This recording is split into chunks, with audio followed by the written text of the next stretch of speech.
بسم اللہ الرحمن الرحیم۔ جی ویورز، آپ دیکھ رہے ہیں گڈنس ٹی وی اور میں ہوں آپ کا ہوسٹ یوسف مدنی۔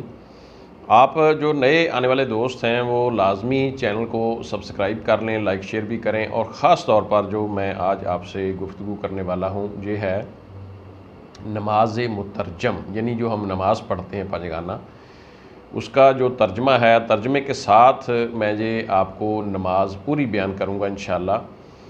یہ وہ کلام ہے، یہ وہ گفتگو ہے جو ہم اپنی سب سے اعلیٰ ہستی رب العزت جس کو ہم مانتے ہیں، اس کے بعد ہم اس کے نبی سید الانبیاء علیہ الصلوۃ والسلام حضرت محمد مصطفیٰ صلی اللہ علیہ وآلہ وسلم کو مانتے ہیں، اس طرح دیگر فرشتے کتابیں۔ ہم اپنے اللہ سے یہ گفتگو کرتے ہیں، ہم اپنے اللہ کے ساتھ اکیلے نماز پڑھیں، مسجد میں نماز پڑھیں، گھر میں پڑھیں، ہم اپنے اللہ پاک سے جو گفتگو کرتے ہیں نماز میں، اس کا میں آج آپ کو ترجمہ کے ساتھ ساری ڈیٹیل بتاؤں گا۔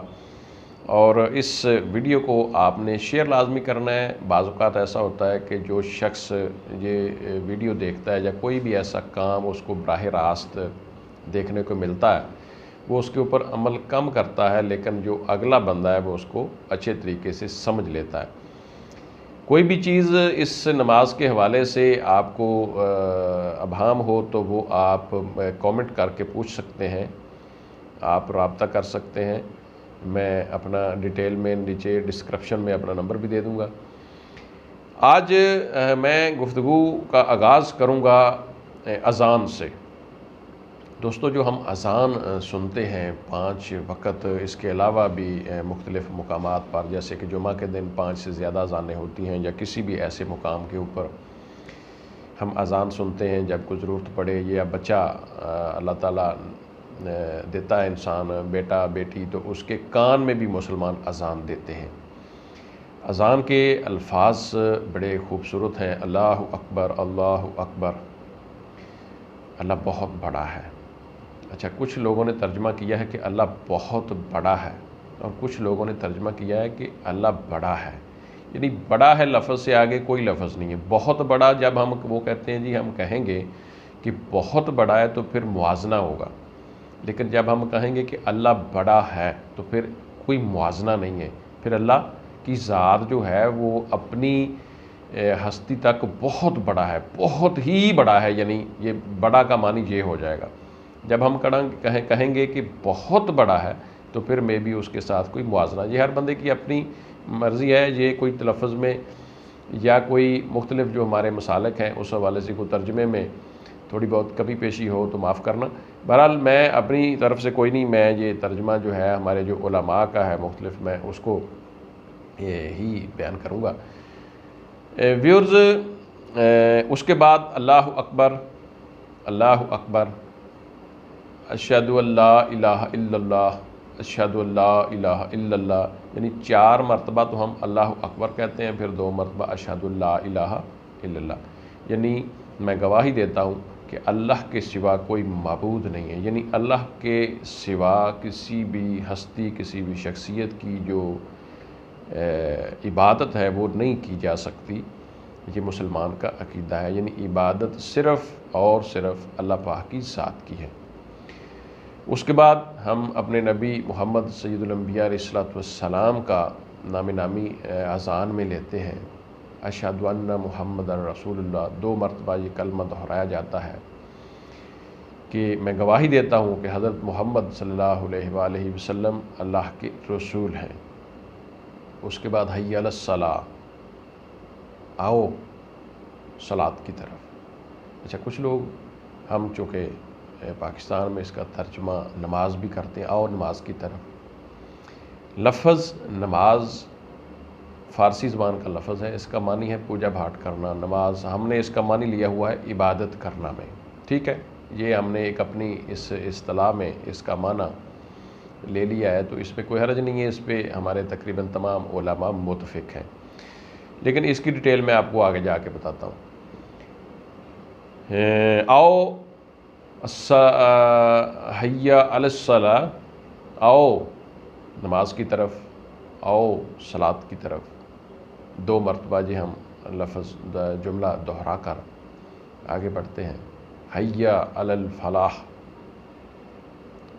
حیا علی الفلاح کا معنی ہے آؤ فلاح کی طرف، آؤ کامیابی کی طرف۔ جی ویورز، جب آپ سمجھیں گے کہ نماز کیا چیز ہے تو پھر آپ اس کو اگر غور کریں گے، جو میں آگے جا کے آپ کو بتاؤں گا، تو پھر آپ کو سمجھ آئے گی کہ اذان حصہ ہے ایک نماز کا۔ ایسی اذان نہیں دی جاتی 5 مرتبہ۔ جو اذان ہے یہ حصہ ہے ہماری، جو ہم نماز پڑھتے ہیں، اسی لیے ہر نماز سے قبل یہ جو اذان ہے یہ دہرائی جاتی ہے، اذان دی جاتی ہے 5 مرتبہ مساجد میں باقاعدہ اذان دے کر، پھر اس کے بعد تکبیر اور پھر باجماعت نماز کھڑی ہوتی ہے۔ اذان کا یہ جو لفظ ہے حیا علی الفلاح، آؤ فلاح کی طرف، آؤ کامیابی کی طرف۔ اچھا، کون سی کامیابی ہے یہ میں آپ کو جب نماز کی ڈیٹیل میں جاؤں گا تو پھر آپ کو بتاؤں گا کہ یہ بہت بڑی کامیابی ہے۔ یہی اصل چیز ہے نماز، یہی اصل امام الانبیاء علیہ السلام کی امت کا ایک چارٹر ہے، ایک میثاق کہہ لیں، ایک منشور کہہ لیں امت مسلمہ کا۔ نماز جو ہے یہ تعین کرتی ہے کہ جو بندہ نماز پڑھتا ہے یا نماز کو سمجھتا ہے، اصل میں کیونکہ جو عام طور پر ہمارے سادہ لوگ نماز پڑھتے ہیں وہ تو صرف نماز کو عبادت کی حد تک اور ثواب کی حد تک ہی پڑھتے ہیں۔ وہ نماز کے ترجمہ، نماز کی تشریح، نماز کی معنی و مفہوم کو تو وہ بالکل ہی نہیں سمجھتے، یعنی ایک رٹا سا لگایا ہوا ہے سبحانک اللہم و بحمدک سے لے کر السلام علیکم ورحمۃ اللہ تک، تو وہ بڑی جلدی سے اپنی نماز سے فارغ ہو کر اپنے کام میں مصروف ہو جاتے ہیں۔ اور واقعی وہ ٹھیک ہے، لیکن کیونکہ یہ ہر بندے کا تو بیچارے کا کام نہیں ہے کہ اس ایک عربی زبان کو سمجھنا، کیونکہ یہ زبان ہماری کوئی مادری زبان نہیں ہے، بلکہ یہ عرب کی زبان ہے۔ ہمارے نبی سید الانبیاء علیہ السلام عرب کی سرزمین کے اوپر ان کو مبعوث فرمایا گیا، وہاں ان کی تشریف آوری ہوئی، تو بہرحال وہ ہمارے نبی سید الانبیاء علیہ السلام پوری دنیا کے لیے ان کا ایک پیغام ہے، حق کا پیغام ہے، وہ ہر شخص کے لیے انبیاء کے سردار ہیں، وہ ہر شخص کے لیے پیغام لے کر آئے ہیں، وہ امام الانبیاء ہیں۔ لیکن ظاہر ہے ابھی ساری دنیا مسلمان نہیں ہوئی، بہت سارے لوگ اس نعمت سے، اس انتہائی اچھی خوبصورت اسلام جیسی نعمت سے محروم ہیں۔ پوری دنیا میں بہت ساری اربوں لوگ جو ہیں وہ محروم ہیں۔ یہ بات اپنی جگہ پر ایک موجود ہے، لیکن میں اذان کے الفاظ کو آگے بڑھاتا ہوں۔ حیا علی الفلاح کے بعد 2 مرتبہ یہ الفاظ کہے جاتے ہیں، اور اگر فجر کی اذان ہو تو پھر ان جملوں کے بعد الصلاۃ خیر من النوم، یعنی یہ الفاظ کی تھوڑی سی بیک گراؤنڈ کہ ایک مرتبہ سید الانبیاء علیہ السلام سو رہے تھے اور فجر کا وقت تھا، تو حضرت بلال حبشی رضی اللہ تعالی عنہ ایک بہت ہی بڑے عاشق رسول ہیں جن کا ایک تاریخ گواہ ہے، تو انہوں نے میرے نبی سید الانبیاء علیہ السلام کو باقاعدہ جگانے کی بجائے یہ جو جملہ ہے یہ 2 مرتبہ فجر کی اذان میں بولا، الصلاۃ خیر من النوم، صلاۃ نیند سے بہتر ہے، صلاۃ یعنی نماز سونے سے بہتر ہے۔ تو میرے نبی سید الانبیاء علیہ السلام جاگ گئے، یعنی یہ اس طرح واقعہ بیان کیا جاتا ہے۔ باقی اللہ پاک کمی بیشی معاف فرمائے۔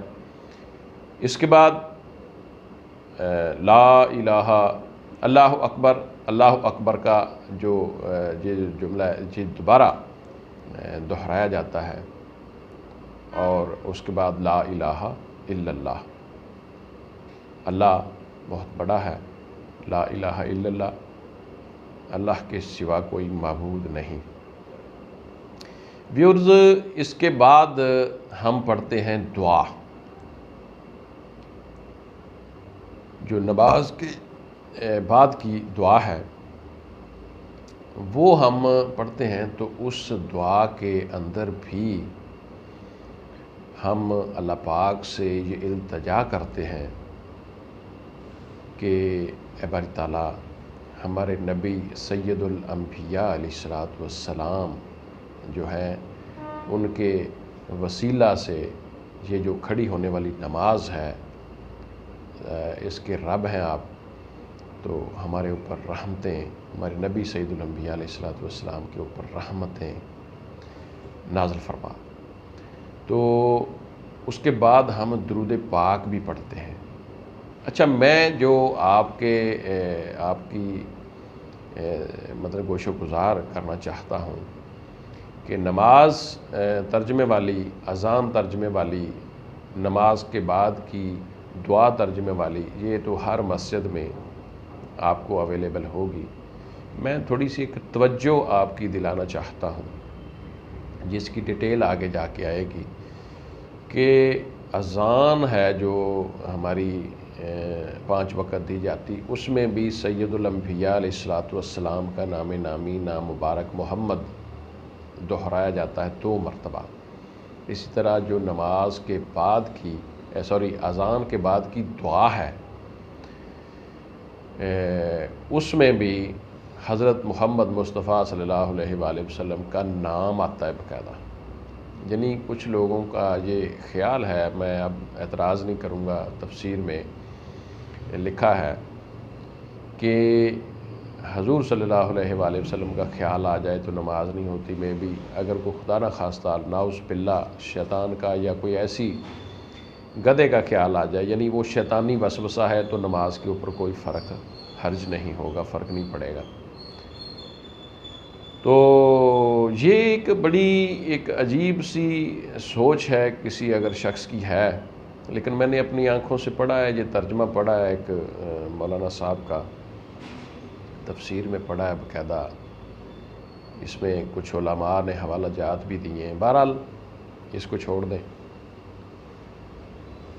جو ہم نماز پڑھتے ہیں اس سے پہلے اذان، پھر دعا، پھر یہ ساری ڈیٹیل میں یہ بیان کر رہا ہوں، اس کا ترجمہ پڑھیں کہ جو اذان ہے اس کا ترجمہ کیا کہہ رہا ہے، جو نماز ہے اس کا ترجمہ کیا کہہ رہا ہے، جو اذان کے بعد کی دعا ہے اس کا جو ترجمہ ہے، اس میں بھی جو میرے نبی سید الانبیاء علیہ السلام کا نام آتا ہے وہ کیا کہہ رہا ہے۔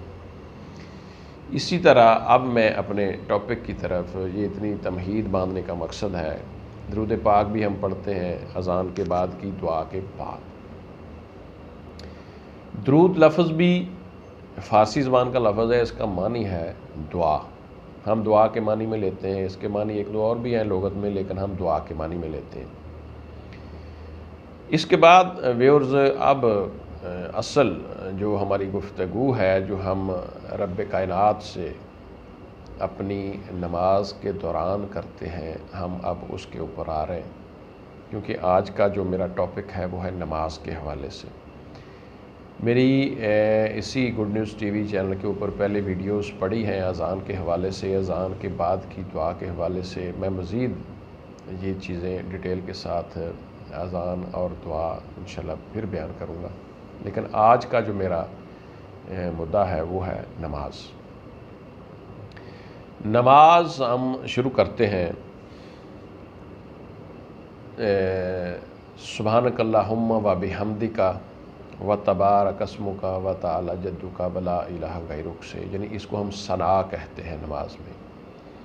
اچھا ویورز، یہ اس کے اوپر علماء متفق ہیں تقریباً کہ ثنا نہ بھی پڑھی جائے تو نماز ہو جاتی ہے، لیکن ہم اس کو تمام مسالک پڑھتے ہیں اور پڑھنا چاہیے۔ اس میں اللہ پاک کی تعریفیں ہیں، بڑی خوبصورت تعریفیں ہیں اللہ پاک کی۔ اللہ پاک کی ذات تو انتہائی خوبصورت ہے، اس میں کوئی شک نہیں ہے۔ اس کا میں ترجمہ آپ کو بیان کرتا ہوں اور پھر اس کی آپ کے سامنے تھوڑی سی تشریح رکھوں گا کہ اس کا لب لباب کیا ہے۔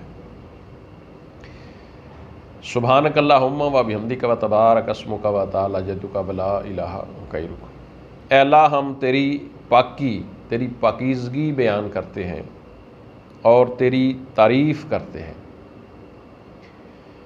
اور تیرا نام بہت برکت والا ہے۔ و تبارک اسمک، تیرا نام بہت برکت والا ہے۔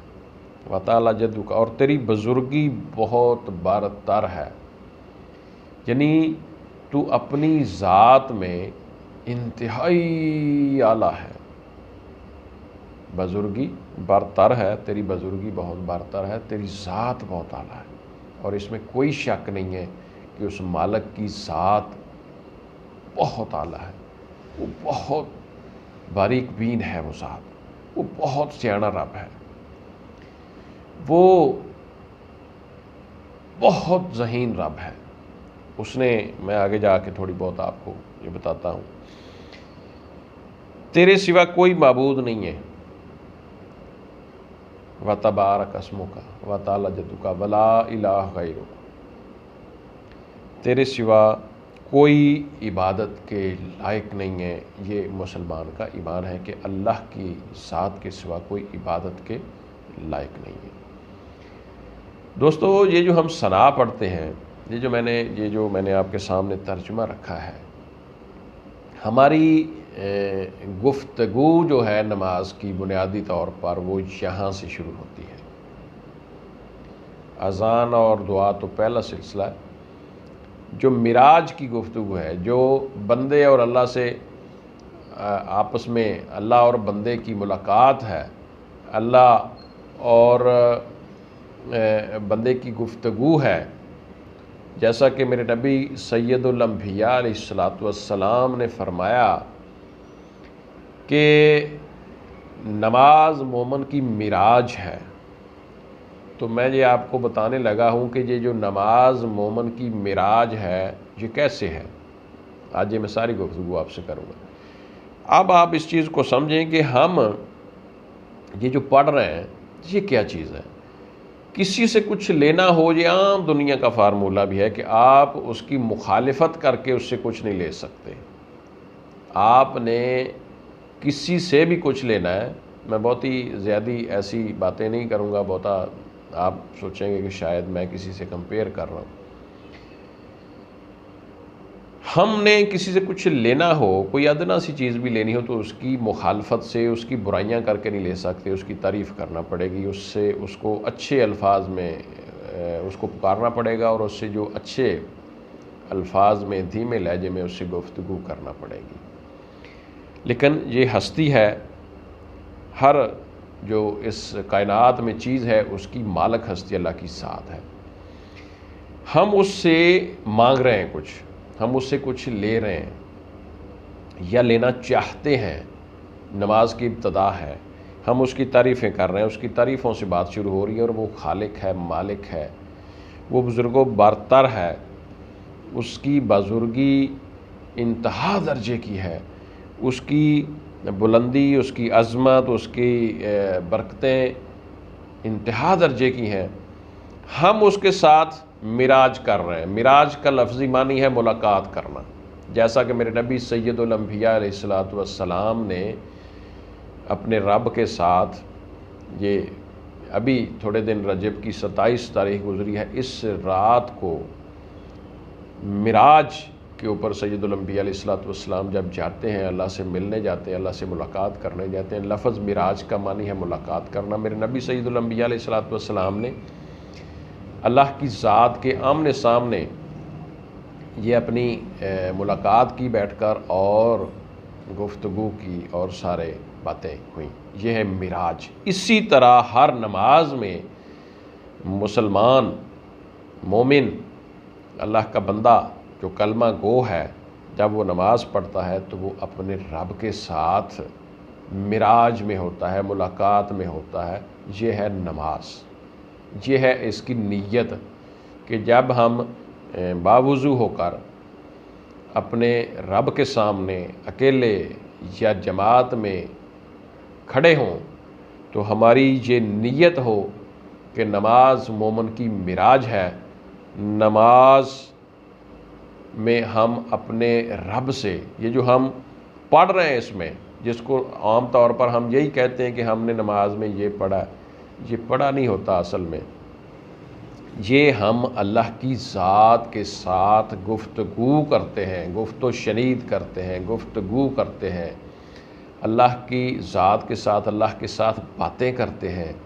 آگے جا کے میں بتاؤں گا کن لوگوں کی، آپ کی، ہماری اور اللہ کی باتیں ہوتی ہیں، کچھ اللہ کے پیارے لوگوں کی باتیں ہوتی ہیں، جس میں ہمارے نبی سید الانبیاء علیہ الصلوۃ والسلام، کیونکہ اتحیات میں میرے نبی صلی اللہ علیہ وآلہ وسلم کا نام آتا ہے، صالحین کا ذکر، یہ آگے چیزیں میں آپ کو بتاؤں گا۔ تو ہم اللہ پاک سے جو گفتگو کرتے ہیں یہ معراج ہے، یہ اللہ کی ذات کے ساتھ ہماری، اللہ کی ہستی کے ساتھ ہماری ملاقات ہے، ایک بندے کی، ایک انسان کی، ایک مومن کی، مسلمان کی، کلمہ گو کی، جو ایک اللہ پر بلیو کرتا ہے، ایک اللہ کا کلمہ پڑھتا ہے، ایک اللہ اور اس کے رسول کا کلمہ پڑھتا ہے، اور پھر جو اس کی بات ہے اس کو مانتا ہے کہ اللہ کے انبیاء کو مانتا ہوں، اللہ کی جو کتابیں ہیں ان کو مانتا ہوں۔ اس طرح یہ ان چیزوں کے اوپر جو بلیو رکھتا ہے وہ اللہ سے جب گفتگو کرتا ہے تو اس کو معراج کہتے ہیں، اس کو نماز کہتے ہیں، اس کو صلاۃ کہتے ہیں۔ اب میں سورہ فاتحہ کی طرف بڑھتا ہوں اور اپنے ویورز کو یہ بتاتا ہوں کہ اس کا ترجمہ بھی ساتھ میں اور اس کی میں تشریح بھی آپ کے ساتھ بیان کروں گا۔ اچھا، اس سے پہلے ہے جی بسم اللہ، اعوذ باللہ، بلکہ آپ پڑھ لیں، تعوذ پڑھتے ہیں ہم ثنا کے بعد نماز میں، اعوذ باللہ من الشیطان الرجیم، میں اللہ کی پناہ چاہتا ہوں، اے باری تعالیٰ میں تیری پناہ میں آنا چاہتا ہوں، میں تیری پناہ چاہتا ہوں، کس سے؟ شیطان مردود سے، شیطان لعین سے۔ جو شیطان ہے، شیطان ایک گھٹیا اور برا کردار ہے اس کائنات میں۔ ہم اس شیطان مردود سے جو پناہ چاہتے ہیں وہ اللہ کی پناہ، کہ باری تعالیٰ ہم تیری پناہ میں رہنا پسند کرتے ہیں، ہم تیری ہستی میں عاجز ہیں، ہم تیری پناہ چاہتے ہیں، لیکن اس لائن سے ہمیں بچا، مردود سے بچا، شیطان مردود سے بچا۔ اچھا، اس کے بعد بسم اللہ الرحمن الرحیم، اللہ کے نام سے شروع، جو بڑا مہربان ہے اور رحیم ہے، رحم کرنے والا ہے، وہ بڑا رحیم ہے۔ اندازہ کریں بسم اللہ کے ترجمے سے، اس پہ ہم غور نہیں کرتے، وہ بڑا رحیم ہے۔ وہ کہتا ہے مجھے کہہ تو صحیح ایک بار، پھر دیکھ میں آپ کی سنتا۔ اس لیے اگر ہم بسم اللہ کی ترجمہ اور تشریح کے اوپر لگ جائیں تو میں بھی 1 گھنٹہ لگ جائے۔ وہ اتنا اس کا جو ترجمہ ہے، اتنا اس کی تشریح ہے، اس میں اتنی وسعت ہے۔ بہرحال آج میرا ٹاپک نماز ہے، بسم اللہ کے حوالے سے میں پھر کوئی آپ کو چھوٹی ویڈیو دوں گا۔ بڑا مہربان ہے اور نہایت رحم کرنے والا ہے، یہ بسم اللہ کا ترجمہ ہے۔ آگے ہے جی ویورز سورہ فاتحہ، جو کہ نماز میں پڑھنا فرض ہے جس کا، اس کے اگر بعد اب ہم سورہ فاتحہ چھوڑ دیں نماز نہیں ہوتی۔ باقی کچھ ایسی چیزیں ہیں کہ آپ ان کی جگہ دوسری پڑھ لیں تو ہو جاتی ہے۔ دعا ہے جو فاتحہ کے بعد ہم سورت ملاتے ہیں، وہ بھی اگر ہم قل هو اللہ احد یعنی سورہ اخلاص کے بعد کوئی اور بھی پڑھ لیں تو نماز ہو جاتی ہے، لیکن سورہ فاتحہ کا نعم البدل یا اس کا متبادل کوئی نہیں ہے۔ الحمدللہ رب العالمین، تمام تعریفیں، جتنی بھی تعریفیں ہیں، تمام تعریفیں اللہ کے لیے جو تمام جہانوں کا رب ہے۔ اب دوستو سٹوری شروع ہوتی ہے اصل کہ ہم اس ذات کی تعریف کر رہے ہیں جس سے کچھ لینا چاہتے ہیں، جس کے ہم عاجز بندے ہیں، جس کے ہم ادنا سے بندے ہیں، جس کے ہم معمولی سے بندے ہیں۔ انسان انتہائی معمولی ہے اس ہستی کے آگے، ہماری کوئی اوقات نہیں ہے، کوئی حیثیت نہیں ہے اس ہستی کے آگے۔ ہم اس سے کچھ پکار رہے ہیں، اس سے گفتگو کر رہے ہیں۔ بات کہاں سے شروع ہو رہی ہے، آگے باتیں کیا ہوتی ہیں وہ بھی آپ دیکھ لینا، لیکن ابتدا ہو رہی ہے اس کی تعریف سے، جیسا کہ ثنا میں بھی ہم پڑھ چکے ہیں۔ لیکن جہاں بھی اصل گفتگو یہاں سے شروع ہوتی ہے سورہ فاتحہ سے، تو یہاں بھی بات تعریفوں کی ہے۔ ہم اس پہ غور نہیں کرتے، ہم رٹی رٹائی نماز پڑھ کے آگے گزر جاتے ہیں۔ الحمدللہ رب العالمین، تمام تعریفیں اللہ تعالیٰ کے لیے ہیں جو تمام جہانوں کا رب ہے۔ الرحمن الرحیم، بہت مہربان، رحم کرنے والا ہے۔ الرحمن الرحیم، بہت مہربان، نہایت مہربان، رحم کرنے والا ہے۔ مالک یوم الدین، وہ یوم الدین قیامت کے دن کا، بدلے کا جو دن ہے اس کا مالک بھی ہے۔ بدلے کے دن کا مالک، یعنی یہ چیز بڑی اہم چیز ہے ناظرین۔ غیر مسلم یہ جو یوم دین ہے، بدلے کا دن ہے، قیامت کا دن ہے، اس کے اوپر ایمان نہیں رکھتا۔ اس کے اوپر مسلمان کلمہ گو جو سید الانبیاء علیہ السلام کا امتی ہے، وہ اس قیامت کے دن کے اوپر ایمان رکھتا ہے۔ باقی جو لوگ ہیں کتابی عیسائی اور یہودی، وہ میں بھی رکھتے ہوں، مجھے خاصا علم نہیں ہے، لیکن جو کافر ہیں خاص طور پر وہ قیامت کے دن کے اوپر بلیو نہیں رکھتے۔ لہذا مسلمان کا ایمان ہے کہ قیامت برپا ہوگی۔ وہ مالک یہاں بتانا چاہتا ہے کہ میں، کیونکہ یہ کلام اللہ تعالیٰ کی ذات کا ہے، اللہ کا کلام ہے، سورہ فاتحہ جو ہم نماز میں پڑھتے ہیں، کہ میں اس اہم ترین دن کا بھی میں مالک ہوں۔ اس دن میرے پاس ہی آنا ہے آپ نے، اور اس دن میں کروں گا جو کروں گا وہ میں کروں گا۔ مالک یوم الدین، بدلے کے دن کا مالک، قیامت کے دن کا مالک۔ ایاک نعبد و ایاک نستعین، ہم تیری ہی عبادت کرتے ہیں اور صرف تجھ ہی سے مدد چاہتے ہیں۔ یہ آیت عام طور پر ہم ایسی سادگی سے ہی پڑھ جاتے ہیں۔ عمران خان صاحب اس آیت کو اپنی ہر تقریر کے شروع میں پڑھتے ہیں۔ ایاک نعبد و ایاک نستعین، ہم صرف تیری ہی عبادت کرتے ہیں، اس مالک کو کہتے ہیں، اور جو مطلب کلمہ گو ہے، مسلمان ہے، اس کا اس چیز پہ بلیو ہے کہ عبادت صرف اللہ کی ہے، اور ہم اس کو پکار رہے ہیں اسی کے کلام کے ذریعے کہ باری تعالیٰ ہم تیری ہی عبادت کرتے ہیں، عبادت کسی اور کی نہیں ہے دوستو۔ لیکن جو نماز کی پوری گفتگو ہے، جو ہم معراج کر رہے ہیں، گفتگو کر رہے ہیں، ملاقات کر رہے ہیں اس کائنات کے مالک سے، اس میں باتیں اس کے لاڈلوں کی بھی ہیں، وہ میں آگے جا کے آپ کو بتاتا ہوں۔ ایاک نعبد و ایاک نستعین، ہم تیری ہی عبادت کرتے ہیں اور تجھ ہی سے مدد چاہتے ہیں۔ اہدنا الصراط المستقیم، ہمیں سیدھے راستے کی ہدایت دے، ہمیں سیدھے راستے پہ چلا دے۔ اے مالک، اہدنا الصراط المستقیم، ہمیں سیدھے راستے پہ چلا، ہمیں سیدھے راستے کی ہدایت دے، ہمیں سیدھا راستہ دکھا۔ یہ ہم اللہ سے کہہ رہے ہیں دوران گفتگو، جو معراج، جو ملاقات کی، اس سے گفتگو ہو رہی ہے نماز کے اندر۔ جب ہم مصلی پہ کھڑے ہیں اللہ سے باتیں یہ ہو رہی ہیں ہماری کہ ہمیں سیدھا راستہ دکھا۔ صراط الذین انعمت علیہم غیر المغضوب علیہم ولا الضالین آمین۔ ان لوگوں کا راستہ جن پر تو نے انعام کیا ہے۔ ہم اس کائنات کے رب سے، امام الانبیاء علیہ السلام کے رب سے، اپنے رب سے جو کہہ رہے ہیں کہ ہمیں ان لوگوں کا راستہ دے جن کے اوپر تیرا انعام ہوا ہے، صراط الذین انعمت علیہم غیر المغضوب علیہم ولا الضالین،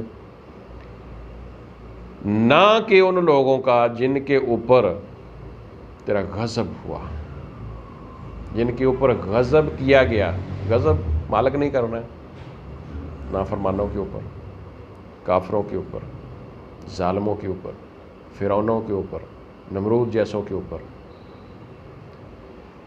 نہ ان لوگوں کا جن پر غضب کیا گیا اور ان کا جو گمراہ ہوئے۔ یعنی ہم اس مالک سے کہتے ہیں کہ جن کے اوپر تیرا انعام ہوا ہے ان لوگوں کے راستے کے اوپر ہمیں لگا دے، چلا دے، وہ راستہ ہمیں دے دے جو بھلائی کا راستہ ہے، جو خیر کا راستہ ہے، جو خیر والوں کا راستہ ہے، جو تیرے بندوں کا راستہ ہے، وہ راستہ ہمیں دے دے۔ لیکن یہ جو جن کے اوپر تیرا غضب تو نے ہی کیا ہے، غضب کیا گیا ہے، اور ان کا جو گمراہ ہوئے ہیں، باری تعالیٰ ان کے راستے سے ہمیں بچا، ان کے راستے پہ ہمیں نہ چلانا۔ اب دوستو میں تھوڑی سی بات ادھر کلیئر کرتا ہوں، انعام کن پہ ہوا ہے؟ میری یہ ایک گفتگو میں جو انعام ہوا ہے وہ انعام ہوا ہے میرے نبی سید الانبیاء علیہ السلام کے گھر کے اوپر۔ ہر چیز دے دی، اے حبیب تو جو چاہے گا ہوگا۔ لیکن اگلی بات ذہن میں رکھیں کہ جو انعام لفظ ہے نا، اس کا جو سب سے انعام کے آگے جو سب سے اچھی چیز انعام کی ہے وہ ہے جنت، جو کہ ہر مسلمان کو ملنی ہے، ہر کلمہ گو کو انشاءاللہ ملے گی۔ لیکن ظالموں کو نہ ملے تو مجھے نہیں پتہ، لیکن اللہ تعالیٰ کا وعدہ ہے کہ جس نے صدق دل سے لا الہ الا اللہ محمد الرسول اللہ جس نے کلمہ پڑھا اس کو ملے گی۔ میں اپنے ناظرین کو ایک بات کلیئر کرتا چلوں کہ انعام میری نظر میں یہ ہے کہ میرے نبی سید الانبیاء علیہ السلام فرماتے ہیں کہ میرے نواسے جنتی مردوں کے سردار ہیں، سیدنا حسنین کریمین، حسن و حسین علیہ السلام دونوں جنتی مردوں کے سردار ہیں، اور جنتی خواتین کی سردار میری بیٹی حضرت فاطمۃ الزہرا رضی اللہ تعالی عنہا ہے۔ یہ ہے میرے نبی سید الانبیاء علیہ السلام کی اہل بیت، یہ ہے آل رسول، اور مولا علی اور میرے نبی سید الانبیاء علیہ السلام کو لازمی طور پر کوئی بڑا اہم منصب ہوں گے جو ان کو دیے گئے ہوں گے، اور یہ ہے انعام میری نظر میں۔ باقی اس میں ہمارے علماء یہ بھی بیان کرتے ہیں کہ تمام انبیاء کو انعام دیے گئے، انبیاء کو جو میری نظر ہے وہ جنت دی گئی ہے۔ بے شک انبیاء اللہ کے برگزیدہ لوگ ہیں، باقی ان کو انعامات کیا کیا دیے گئے ہیں یہ آپ علماء سے پوچھ سکتے ہیں۔ جتنے بھی انبیاء ہیں ہمارا بطور مسلمان ان کے اوپر ایمان ہے، جو 4 کتابیں، کچھ صحائف، ان کے اوپر بھی ہمارا ایمان ہے، جو فرشتے ہیں، ملائکہ ہیں اللہ کے مالک کے، ان کے اوپر بھی ہمارا ایمان ہے۔ اس ہستی کی طرف سے، اس کائنات کے رب کی طرف سے جو بھی حق ہے ہمارا مسلمان کا، اس کے اوپر ایمان ہے۔ ادھر میں آپ کو جو کلیئر کر رہا ہوں یہ ہیں وہ لوگ جن کا ہم راستہ مانگ رہے ہیں، انعمت علیہم، جن کے اوپر انعام ہوا۔ ایاک نعبد و ایاک نستعین تک جب بات آتی ہے تو اس سے آگے ہم اللہ سے راستہ مانگتے ہیں، ہم ایک پیٹرن مانگتے ہیں، ہم ایک پٹڑی مانگتے ہیں کہ ہم کدھر کو جائیں، ہم کیا کریں۔ تو ہم کہتے ہیں سیدھے راستے پہ اہدنا الصراط المستقیم، ہمیں سیدھا راستہ دکھا اے اللہ پاک۔ یہ کلام بھی اسی کا ہے جو ہم پڑھتے ہیں، پڑھ کر اس سے ہم کلام ہوتے ہیں کہ ہمیں سیدھا راستہ دکھا، اور سیدھا راستہ پھر ہم اسی کے کلام کے ذریعے کہ انعام یافتہ لوگوں کا، نہ کہ گمراہوں کا۔ تو انعام یافتہ میرے نبی سید الانبیاء علیہ الصلوۃ والسلام کے گھر والے ہیں، جو کہ جن کا ہم نماز میں آگے جا کے میں آپ کو بتاؤں گا کہ کیسے اور کس طرح کتنا خوبصورت ذکر آتا ہے۔ یہ لوگ ہیں انعام والے، یہ لوگ ہیں حق والے، یہ لوگ ہیں سیدھے راستے پہ۔ اور بھی جو میرے نبی سید الانبیاء علیہ الصلوۃ والسلام کو ماننے والے ہیں، میرے نبی کا کلمہ پڑھتے ہیں، وہ بھی اسی راستے پر ہیں اور وہ حق پر ہیں۔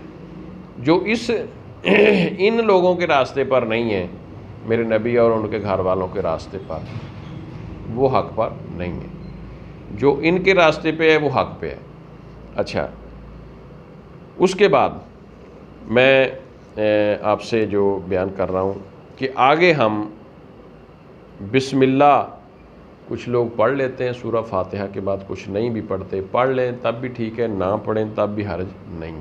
بہرحال اس کے بعد ہم سورہ اخلاص، عموماً نماز میں ہمارے لوگ جو کم پڑھے لکھے ہیں، سادہ لوگ ہیں، وہ پڑھتے ہیں، میں وہی آج بیان کروں گا۔ ویسے ضروری نہیں ہے کہ سورہ فاتحہ پڑھی جائے، سورہ فاتحہ کے بعد سورہ اخلاص پڑھی جائے، یہ ضروری نہیں ہے، معذرت پہلے غلطی۔ اچھا، سورہ فاتحہ کے بعد آپ کوئی بھی قرآن پاک کی سورت یا چند آیات آپ پڑھ کے رکوع میں جا سکتے ہیں، لیکن یہاں چونکہ میں اس کا ہی بیان کروں گا شارٹ میں، ہم اللہ سے پھر بڑے خوبصورت الفاظ قل هو اللہ احد، اے محبوب کہہ دیجئے، کیونکہ قرآن جو ہے یہ اللہ نے اپنے نبی سید الانبیاء کے اوپر اتارا ہے، تو وہ اللہ قرآن میں جو بھی بات کرتا ہے عموماً وہ کہہ دیجئے جو لفظ آتا ہے، کل کا لفظ جو آتا ہے، یہ مخاطب وہ اپنے نبی سید الانبیاء علیہ الصلوۃ والسلام کی طرف ہی ہے۔ اے میرے محبوب فرما دیجئے قل هو اللہ احد، وہ اللہ ایک ہے، اللہ الصمد، اللہ بے نیاز ہے، وہ بے نیاز ہے، اس مالک، اس خالق کو کوئی غرض نہیں ہے کوئی جنت میں جائے یا نہ جائے، لیکن وہ کسی کو بھی جہنم میں بھیج کر خوش نہیں ہے۔ یہ میرا عقیدہ ہے، یہ میرا ایمان ہے کہ وہ کسی کو بھی جنت میں کو خدا نہ خواستہ نہ جائے تو اس کو فرق نہیں پڑتا، ساری دنیا جنت میں چلی جائے، وہ انعامات دے دے تو وہ بہت بڑا بادشاہ ہے، لیکن وہ کسی کو بھی ارادہ نہیں رکھتا میں بلا وجہ کسی کو جہنم میں بھیج دوں، وہ بہت بے نیاز ہے۔ وہ کہتا ہے مجھے کسی چیز سے کچھ نہیں غرض، میں نے آپ کو سارا کچھ بتا دیا، یہ میرا حبیب ہے، یہ انعام یافتہ لوگوں کی بات ہے۔ آپ نے انعام یافتہ کے راستے پہ چلنا ہے تو پھر یہ سیدھا راستہ ہے۔ اگر آپ نے انعام یافتہ لوگوں کے پیچھے نہیں چلنا تو پھر وہ جو غضب والے ہیں، جن کے اوپر اللہ کا غضب ہوا، پھر دوسرا راستہ ان کا ہے، یہ مرضی، یہ چوائس آپ کی ہے۔ میں بے نیاز ہوں، مجھے کوئی فرق نہیں پڑتا، لم یلد ولم یولد ولم یکن لہ کفوا احد۔ وہ مالک کہتا ہے نہ اس نے کسی کو جنا، نہ اس نے، یعنی اللہ کی ذات، اللہ کا یہ کلام ہے، اس نے کسی کو جنا نہیں ہے، یعنی جو اللہ ہے اس کی کوئی اولاد نہیں ہے اور اس کا کوئی ماں باپ بھی نہیں ہے، نہ اس نے کسی کو جنا ہے اور نہ اس نے کسی کو جنا ہے، نہ اس کا کوئی باپ ہے اور نہ اس کا کوئی بیٹا ہے۔ وَلَمْ يَكُن لَّهُ كُفُوًا أَحَدٌ، اس کا اور اس کا کوئی ہم سفر نہیں ہے۔ وہ مالک ہے، وہ یکتا ہے، وہ ایک ہے، وہ وحدہ لا شریک ہے، اس کا کوئی ہم سفر نہیں ہے، وہ اپنی ذات میں ہر لحاظ سے اپنی صفات میں یکتا اعلیٰ ہے۔ اس نے جتنا کسی کو دیا ہے، دینا چاہتا ہے، دیتا ہے، وہ اپنی ذات میں ایک ہے، اعلیٰ ہے، نہ اس کی اولاد ہے، نہ اس نے کسی کو جنا ہے، نہ وہ جنا گیا ہے، نہ اس کا کوئی ماں باپ ہے۔ یہ سورہ اخلاص چھوٹی سی صورت ہے، 4 آیات کی۔ اس میں اس مالک نے اپنی ہر چیز کھول کے ہمیں بیان کر دی ہے۔ یہ ہم عموماً سورہ فاتحہ کے بعد یہ نماز میں ہمارے عام سادہ لوگ اس چھوٹی صورت کو، اس صورت کی فضیلت بھی بہت زیادہ ہے۔ سورہ اخلاص کی فضیلت یہ ہے کہ آپ اس کو ایک مرتبہ اگر پڑھتے ہیں تو 10 سپارے جو ہیں قرآن مجید کے، ان کے پڑھنے کے برابر اس کا ثواب ہے۔ اور اگر اسی طرح علماء فرماتے ہیں کہ اس کو اگر آپ 3 مرتبہ پڑھ لیں تو 30 سپارے یعنی مکمل قرآن مجید کے پڑھنے کا ثواب ہمیں مل جاتا ہے۔ اس لیے اس صورت کی بہت ساری برکتیں ہیں۔ تو عموماً ہمارے جو رٹے والے دوست ہیں، کم پڑھے لکھے لوگ ہیں، وہ سورہ فاتحہ کے بعد نماز میں سورہ اخلاص کو ہی پڑھنا پسند بھی کرتے ہیں، اور ان کو بیچاروں کو آتی بھی یہی چند صورتیں ہوتی ہیں، تو وہ چھوٹی صورت ہے تو یہی پڑھ لیتے ہیں۔ اس میں کوئی حرج نہیں ہے۔ آپ اگر ثواب کی نیت سے پڑھیں تو بلا شبہ اس کا ثواب بھی زیادہ ہے۔ یعنی نماز میں اگر اس نیت سے پڑھیں کہ سورہ فاتحہ کا درجہ زیادہ ہے، ثواب زیادہ ہے، یہ اللہ پاک صورت پڑھنے سے راضی ہوتا ہے، تو بلا شبہ اس کا ثواب بھی آپ کو زیادہ ملے گا۔ اس میں کوئی حرج نہیں ہے اور آپ اس کو پڑھ سکتے ہیں۔ اچھا جی، اس کے بعد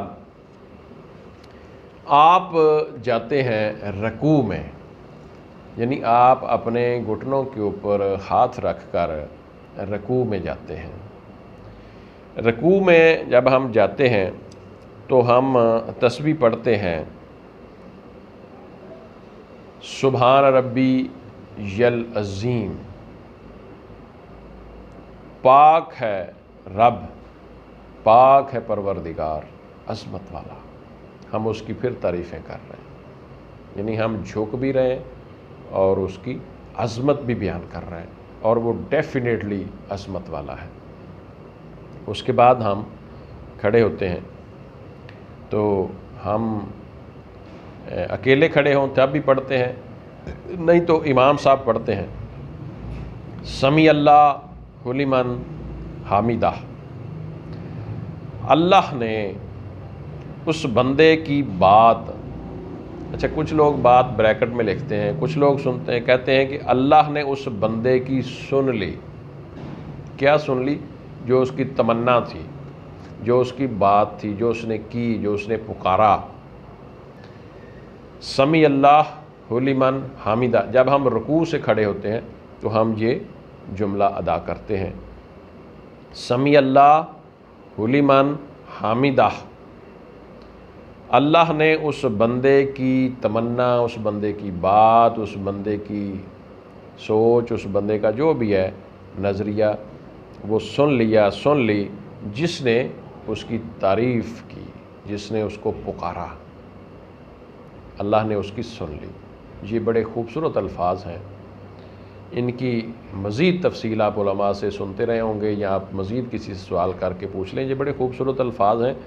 یہ شروع کی نماز میں شاید نہیں تھے، بعد میں، یعنی جو امام الانبیاء علیہ السلام کے دور میں ہی ان الفاظ کی جو میرے پاس ڈیٹیل ہے، لیکن اب میں وہ بیان نہیں کروں گا، کہ یہ کسی صحابی نے بھی پیچھے یہ جملہ خاص طور پر جو اس سے آگے والا آ رہا ہے، ربنا لک الحمد، یہ ایک صحابی نے یہ جملہ بولا، تو پھر میرے نبی سید الانبیاء علیہ السلام نے پوچھا کہ یہ کس نے بولا ہے، اس کی بڑی برکتیں ہیں، اس کا بڑا خلوص ہے اس میں، اور یہ اللہ کے حبیب نے مجھے وحی کیا، اور اس طرح۔ بہرحال سمیع اللہ لمن حمیدہ جب ہم کھڑے ہوتے ہیں، پھر ہم کھڑے ہو کر پڑھتے ہیں ربنا لک الحمد، اے ہمارے رب، اے ہمارے پروردگار، تیرے لیے تمام تعریفیں۔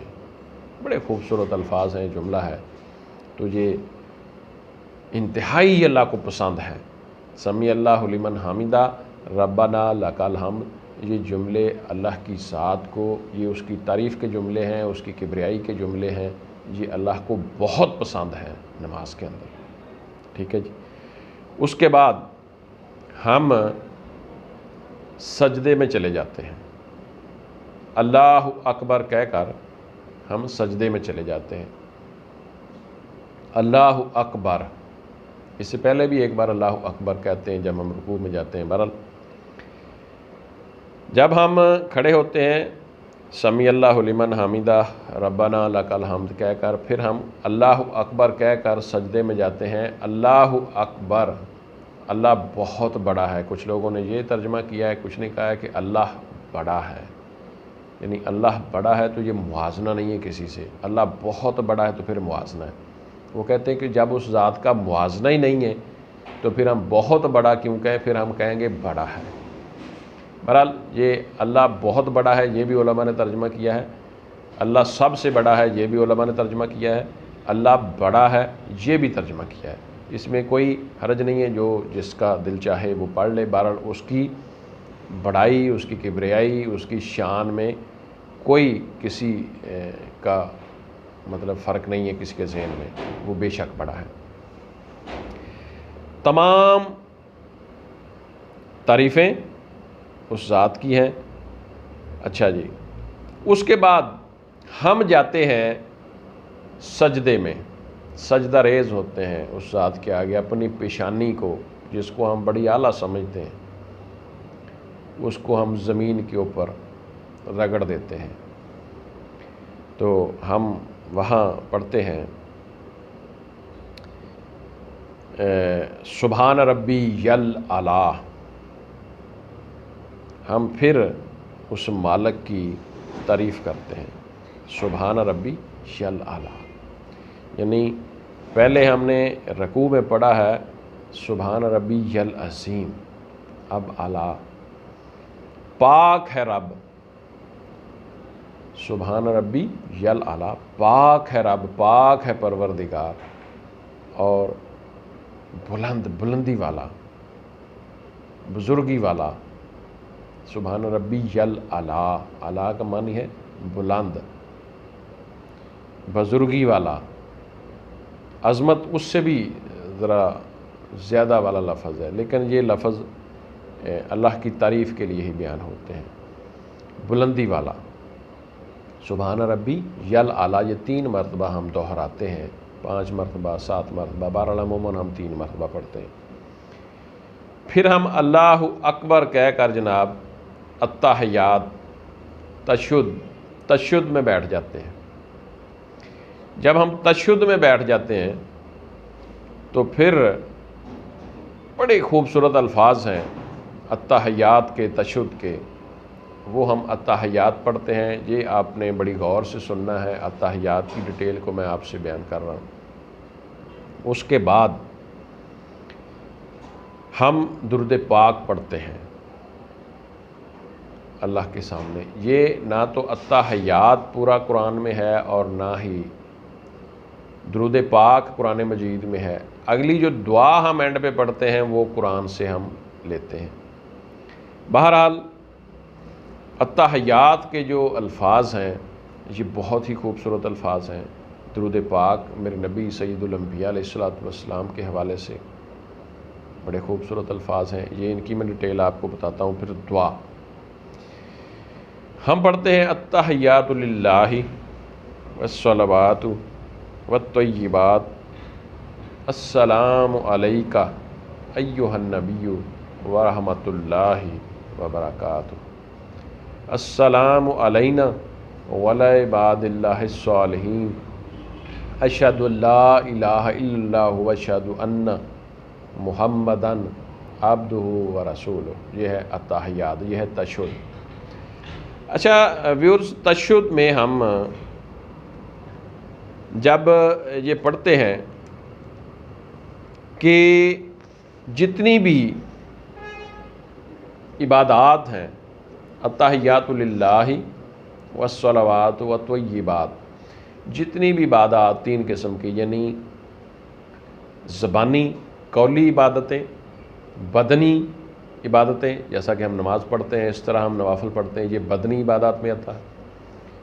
اور مالی عبادتیں جو ہم اللہ کی راہ میں خرچ کرتے ہیں، یعنی عبادت کسی بھی قسم کی ہے، وہ زبان سے ہو قولی، وہ عمل سے ہو بدنی، وہ خرچ کرنے سے ہو مالی، وہ عبادت جیسا کہ ہم پڑھتے ہیں اسی معبود کے لیے ہے، اسی رب کے لیے ہے، اسی رب کی ذات کے لیے ہے۔ عبادت ہم کسی اور نظریے سے نہیں کر سکتے۔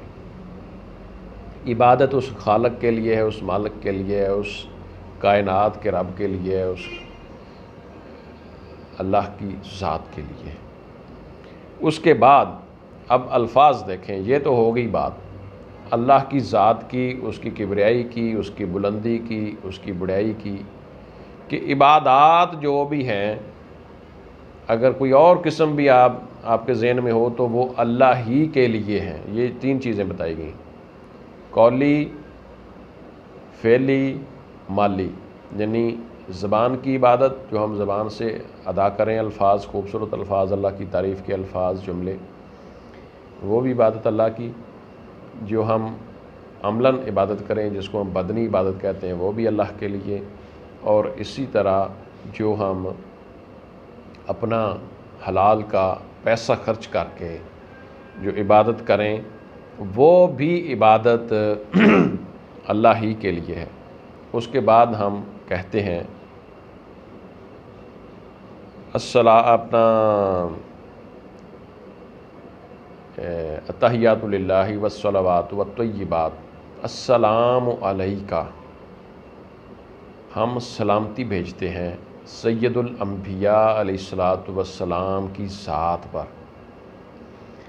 ہم ان سے مخاطب ہو رہے ہیں، اپنے نبی صلی اللہ علیہ وآلہ وسلم سے سلام لے رہے ہیں، جس کو عموماً ہم جیسا کہ ہم عموماً بھی 30 نیکیوں والا سلام لیتے ہیں، وہ سلام ہے السلام علیکہ ایھا النبی ورحمۃ اللہ وبرکاتہ، یعنی 30 نیکیوں والا سلام ہے السلام علیکہ ایھا النبی ورحمۃ اللہ وبرکاتہ۔ 30 نیکیوں والا سلام ہم اپنے نبی سید الانبیاء علیہ الصلوۃ والسلام سے حاضر کے سیغے میں، میں ابھی حاضر ناظر والا معاملے پہ بات نہیں کر رہا، لیکن یہ جو سلام ہم لے رہے ہیں یہ حاضر کے سیغے میں ہے، جس طرح ہم کسی ایسے شخص سے سلام لیتے ہیں جو ہمارے سامنے موجود ہوتا ہے۔ یہ نماز میں ہم اسی طرح سلام لیتے ہیں اپنے نبی سید الانبیاء علیہ الصلوۃ والسلام سے، 30 نیکیوں والا یہ جو سلام ہے یہ ہم سلامتی پیش کرتے ہیں اللہ کے نبی سے، اور ہم اسی طرح بالکل سلام لیتے ہیں جس طرح ایک اپنے سامنے بیٹھے کسی شخص سے، کسی قریبی سے سلام لیتے ہیں۔ اس کے بعد ہے جی السلام علینا، ہم اپنے آپ کے اوپر بھی نماز میں سلامتی بھیجتے ہیں، السلام علینا، سلامتی ہو ہم پر، وعلی عباد اللہ الصالحین۔ اچھا، میں یہ لفظ جو ہے یہ اس پہ غور کریں کہ ہم اپنے اوپر بھی سلامتی بھیجتے ہیں، اور وعلی عباد اللہ الصالحین ہم کہتے ہیں سلامتی ہو ہم پر اور اللہ کے نیک بندوں پر۔ پہلی بات تو آئی کہ یہ تمام عبادتیں، اتحیات کی بات کر رہا ہوں، کہ اللہ کے لیے ہیں، بڑی خوبصورت بات ہے۔ تمام باتیں قولی، بدنی یعنی زبانی، بدنی، مالی، 3 باتیں یہ اللہ کی ذات کے لیے۔ اللہ کے نبی سید الانبیاء علیہ الصلوۃ والسلام کے اوپر جو سلامتی کی بات ہے وہ بھی ہو گئی، ہم اپنے اوپر سلامتی بھیج رہے ہیں، یہ بھی خوبصورت بات ہے۔ چلو، صالحین، یہ ذکر کیسے آتا ہے ہمارے درود میں، ہماری نماز میں، ہمارے اتحیات میں، ہماری نماز میں؟ صالحین، وعلی عباد اللہ الصالحین، اور اللہ کے نیک بندوں پر۔ یہ کون لوگ ہیں؟ میں نے ایک دوست سے پوچھا کہ یہ کون لوگ ہیں؟ اس نے کہا جی یہ صحابہ اکرام ہیں، کسی نے کہا جی یہ اللہ کے برگزیدہ لوگ ہیں، نبی ہیں اللہ کے، کسی نے یہ کہا جی یہ اللہ کے اولیاء بھی ہیں، اسی میں شامل ہیں، یعنی اللہ کے انبیاء بھی ہیں، اللہ پاک کے نبی سید الانبیاء علیہ السلام کے صحابہ بھی ہیں، اہل بیت بھی ہیں، اور اللہ کے اولیاء بھی ہیں، جو اللہ کے نیک لوگ ہیں، جو اللہ کے ولی ہیں، وہ بھی ان صالحین میں شامل ہیں۔ اور میرا بھی یہ یقین ہے کہ یہ ولا عباد اللہ الصالحین میں ہم اللہ کے جو قریبی ہیں، جو اللہ کا قنبہ ہے کہہ لیں، جو اللہ کے لاڈلے ہیں کہہ لیں، یہ وہ لوگ ہیں۔ اور وہ لوگ ضروری نہیں ہے کہ اللہ کے انبیاء ہی ہوں، اللہ کے انبیاء بھی ہیں، اللہ کے نبی صلی اللہ علیہ وآلہ وسلم کے ساتھی صحابہ اکرام، میرے نبی سید الانبیاء علیہ السلام کی ازواج مطہرات، اہل بیت، آل رسول، جو میرے نبی صلی اللہ علیہ وآلہ وسلم کی آل ہے، جو نیک صالحین ہیں، وہ اس میں ہر طرح کے لوگ شامل ہیں۔ ہم اپنی نماز کے دوران ان صالحین کے اوپر بھی سلامتی بھیجتے ہیں، ہم ان صالحین کے اوپر بھی سلامتی بھیجتے ہیں، ہم ان سے بھی سلام لیتے ہیں، ہم ان کی بھی خیر کی بھلائی کی دعا کرتے ہیں دوران نماز التحیات۔ یہ ہے خوبصورت گفتگو، یہ ہے معراج، کہ جب آپ اللہ کی ذات سے اس سے گفتگو کرتے ہیں تو پھر اس کی عبادات کی باتیں بھی ہوتی ہیں، پھر اس کے نبی، جو نبیوں کے سردار سید الانبیاء علیہ السلام محمد مصطفیٰ ہمارے نبی ہیں، ہم ان کے اوپر سلامتی بھی بھیجتے ہیں، ہم ان سے سلام بھی لیتے ہیں، اور پھر اس ذات کے جو لاڈلے ہیں، جو صالحین ہیں، جو اس کے نبی اور اس کے نبیوں کے پیرو ہیں، جو اس کے نبی، آخری نبی سید الانبیاء علیہ السلام کے لاڈلے ہیں، پیارے ہیں، اس کی پیروی کرتے ہیں، یہ ہم ان کے اوپر بھی سلامتی بھیج رہے ہیں۔ یہ ہے ولا عباد اللہ الصالحین۔ اب میں اگلی بات، جو اتحیات کا آخری حصہ ہے، اشہد اللہ الہ الا اللہ واشہد ان محمدن عبدہ ورسولہ۔ اب ہم یہ اللہ کے لاڈلوں کی، اللہ کے حبیب کی، اللہ کے پیاروں کے، اللہ کے نبی کی باتیں، اپنی باتیں اس ذات سے کرنے کے بعد اب ہم کہہ رہے ہیں کہ اے باری تعالیٰ، اشہد اللہ الہ الا اللہ، میں گواہی دیتا ہوں کہ تیرے سوا، اللہ کے سوا کوئی معبود نہیں ہے، کوئی عبادت کے لائق نہیں ہے، عبادت تیری ہے، لیکن اس کے بندوں کا جو ذکر ہے وہ آ سکتا ہے، اس کے بندوں کی گفتگو اس سے کی جا سکتی ہے، عبادت اسی مالک کی ہے، لیکن اس عبادت کے دوران میں اس کے صالحین کا ذکر آ رہا ہے، اس کے نبی سید الانبیاء، جو اس کے حبیب ہیں، پیارے ہیں، ہمارے نبی ہیں حضور صلی اللہ علیہ وآلہ وسلم، ان کا ذکر بھی آ رہا ہے۔ یہ ہم ان کا ذکر، صالحین کا ذکر، اپنا ذکر کر کے پھر کہتے ہیں میں گواہی دیتا ہوں کہ اللہ کے سوا کوئی معبود نہیں ہے، کوئی عبادت کے لائق نہیں ہے، اور حضرت محمد مصطفیٰ صلی اللہ علیہ وآلہ وسلم اللہ کے رسول ہیں اور اللہ کے نبی ہیں، یعنی حضرت محمد صلی اللہ علیہ وآلہ وسلم اللہ کے رسول بھی ہیں، اللہ کے بندے بھی ہیں۔ اشہد اللہ الہ الا اللہ واشہد ان محمدن عبدہ، بندے بھی ہیں، ورسولہ، یعنی اور اللہ کے رسول بھی ہیں، بندے بھی ہیں، رسول بھی ہیں۔ یہ ہم درود پاک سے جو پہلے اتحیات تشہد پڑھتے ہیں، یہ اس کا اینڈ ہے۔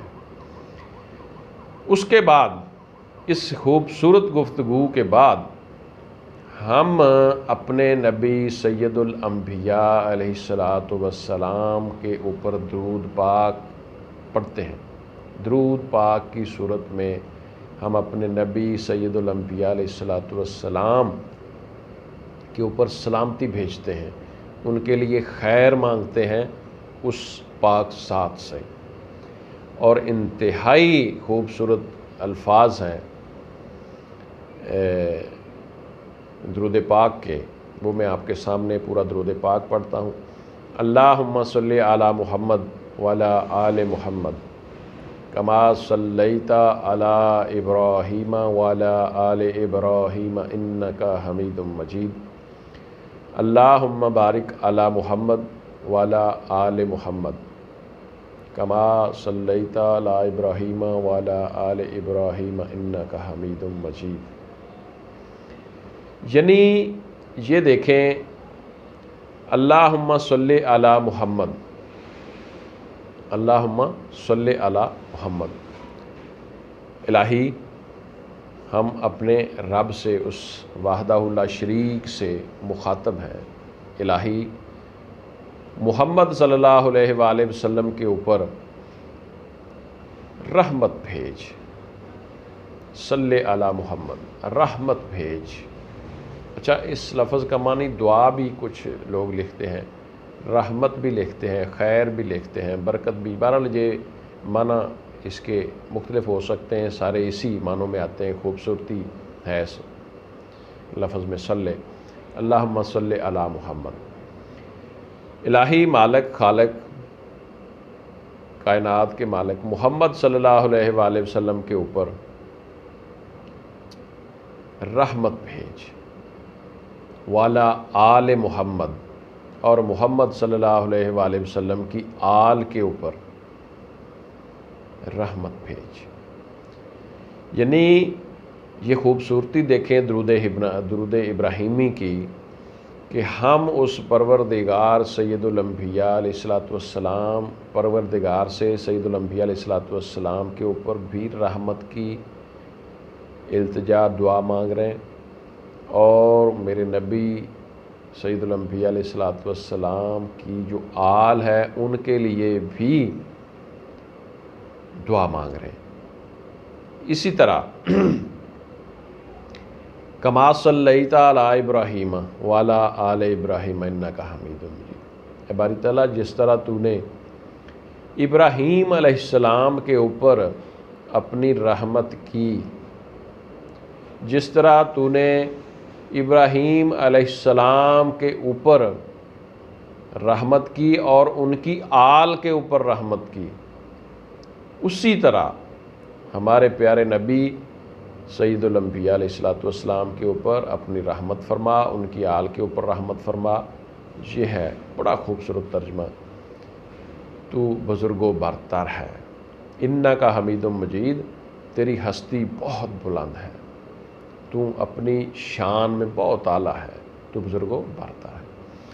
اللہم کما بارکت علی ابراہیم، نہیں، اللہم صلی علی محمد وعلی آل محمد کما صلیت علی ابراہیم وعلی آل ابراہیم انک حمید مجید۔ اللہم بارک علی محمد، اللہم بارک علی محمد، صرف ایک بارک لفظ جو ہے، برکت والا لفظ جو ہے، اسی کی تبدیلی ہوئی ہے، باقی درود پاک کے دونوں حصوں میں باقی الفاظ سیم ہیں۔ اللہم بارک علی محمد،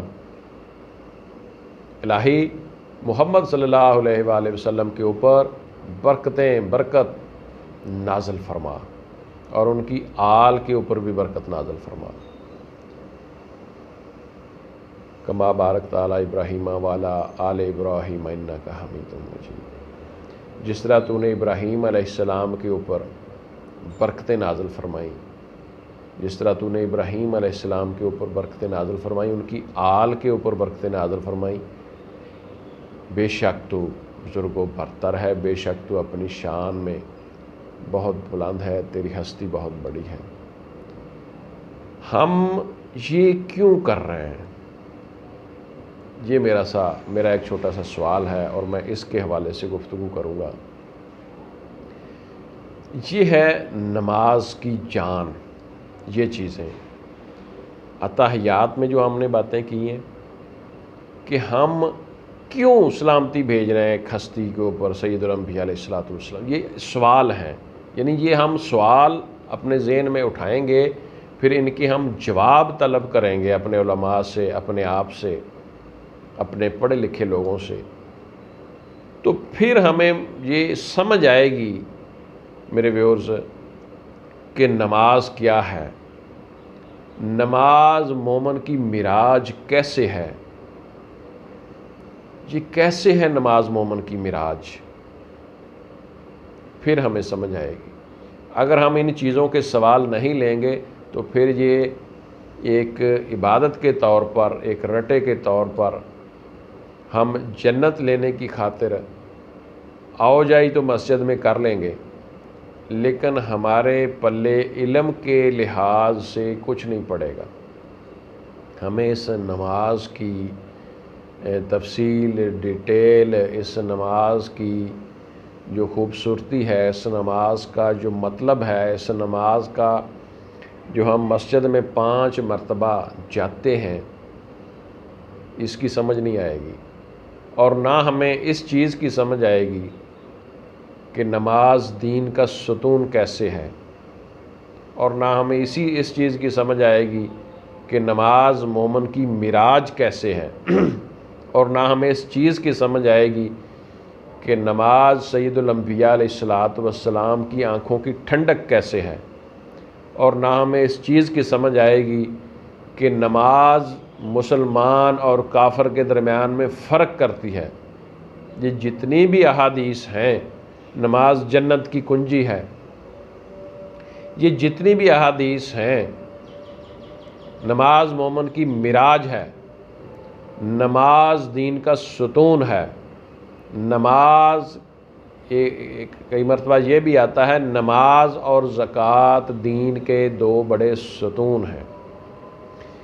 یہ جتنی بھی باتیں ہیں، یہ جتنی بھی احادیث ہیں، یہ جتنی بھی احادیث کے جب کچھ حصے ہیں، کچھ ایسا بھی ہے کہ کچھ احادیث پوری نہیں ہیں، ان کے کچھ حصے ہیں، یہ ان کے معنی مفہوم جو میں نے بیان کیے ہیں، یہ اگر آپ سوالوں کے جواب نہیں لیں گے، اپنے آپ سے نہیں لیں گے، کسی سے بھی نہیں لیں گے، علماء سے بھی نہیں لیں گے، اپنے پیر و مرشد سے بھی نہیں لیں گے، تو پھر ہمیں یہ سمجھ نہیں آئے گی کہ نماز کیا کہتی ہے۔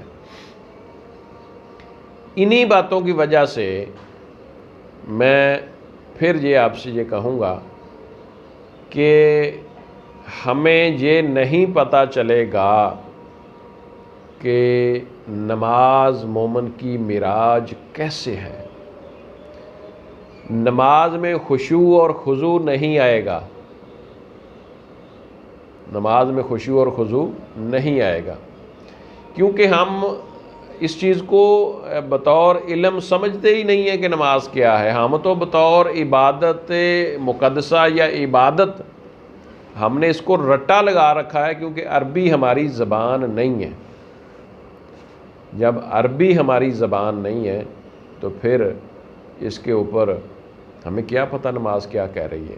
ہم تو عربی کا ہم نے رٹا لگایا ہوا ہے، رٹی رٹائی نماز ہے، وہ ہم پڑھ کے آگے چلے جاتے ہیں۔ تو ویورز، میں یہ ساری باتوں کا آپ کو جواب دوں گا، لیکن چونکہ میں نے اتحیات پڑھ لیا ہے، درود پاک پڑھ لیا ہے، ترجمہ آپ کے سامنے رکھ دیا ہے، آپ کے پاس کتابیں موجود ہیں، آپ کے پاس ترجمے والی نماز لیں، اس کا ترجمہ پڑھیں بار بار، بلکہ میں یوں کہوں گا کہ نماز کی جو عربی ہے اس کو نکال کر، اس کے ترجمے کو نکال کر علیحدہ لکھ لیں، ایک پیج کے اوپر لکھ لیں، اس ترجمے کو بار بار پڑھیں، پھر آپ کو یہ جو نماز ہے، اس کی یہ جو سٹوری ہے جو ہم اللہ سے گفتگو کرتے ہیں، ہو سکتا ہے آپ کو اچھے طریقے سے سمجھ آ جائے۔ ہم نے دوران نماز قیام تو ہم نے عربی میں ہی پڑھنا ہے، لیکن سمجھنے کے لیے اردو کا پڑھنا، سیکھنا، سمجھنا بہت ضروری ہے۔ اب میں آتا ہوں دعا کی طرف۔ عام طور پر ہم جو دعا پڑھتے ہیں وہ ہے رب اجعلنی مقیم الصلاۃ ومن ذریتی ربنا وتقبل دعاء ربنا اغفر لی ولوالدی وللمؤمنین یوم یقوم الحساب۔ ٹھیک ہے جی، یہ عام طور پر ہمارے لوگ نماز کے آخر میں درود پاک کے بعد یہ دعا پڑھتے ہیں، بے شک ہم 2 رکعت نماز پڑھیں یا 4 رکعت نماز پڑھیں یا 3 رکعت نماز پڑھیں، ہم آخر کی جو اتحیات میں ہم بیٹھتے ہیں ہم یہی دعا پڑھتے ہیں۔ یہ میں دوبارہ دعا پڑھ دیتا ہوں۔ رب اجعلنی مقیم الصلاۃ ومن ذریتی ربنا وتقبل دعا ربنا اغفر لی ولوالدی وللمؤمنین یوم یقوم الحساب۔ اب دوستو میں تھوڑا سا آپ کو بتا دوں کہ یہ جو دعا ہے یہ ضروری نہیں ہے کہ آپ یہی دعا پڑھیں۔ کچھ لوگ استغفار کی دعائیں بھی پڑھ لیتے ہیں نماز کے اینڈ پہ، یعنی دعائیں سے مراد میں کہہ رہا ہوں کہ پڑھنی تو ایک ہی ہوتی ہے، یعنی اس میں ہمارے کچھ لوگوں نے کہا ہے کہ آپ 2 4 5 6 دعائیں ہیں استغفار کی ہیں، اس طرح یہ دعا ہے رب اجعلنی، یہ قرآن کی آیات ہی ہیں یہ جو دعائیں ہیں۔ ان میں سے کوئی بھی دعا آپ نماز کے آخر میں پڑھ سکتے ہیں، لیکن اکثر و بیشتر جو دعا پڑھی جاتی ہے، زیادہ تر جو لوگ دعا پڑھتے ہیں وہ رب اجعلنی مقیم الصلاۃ ومن ذریتی ربنا وتقبل دعا ربنا اغفر لی ولوالدی وللمؤمنین یوم یقوم الحساب، یہ دعا پڑھی جاتی ہے۔ اس کا میں آپ کے سامنے ترجمہ اور تشریح تھوڑی سی بیان کرتا ہوں، پھر میں باقی جو ہے لب لباب اتحیات سے لے کر اور سارا یہ جو میں وہ بیان کروں گا۔ آپ نے یہ ویڈیو پوری دیکھنی ہے، لمبی ویڈیو ہے لیکن یہ بنانا پڑنی تھی لمبی، کیونکہ پوری نماز کو ایک ہی ویڈیو میں بیان کرنا بڑا ضروری تھا، میں یہ سمجھتا تھا۔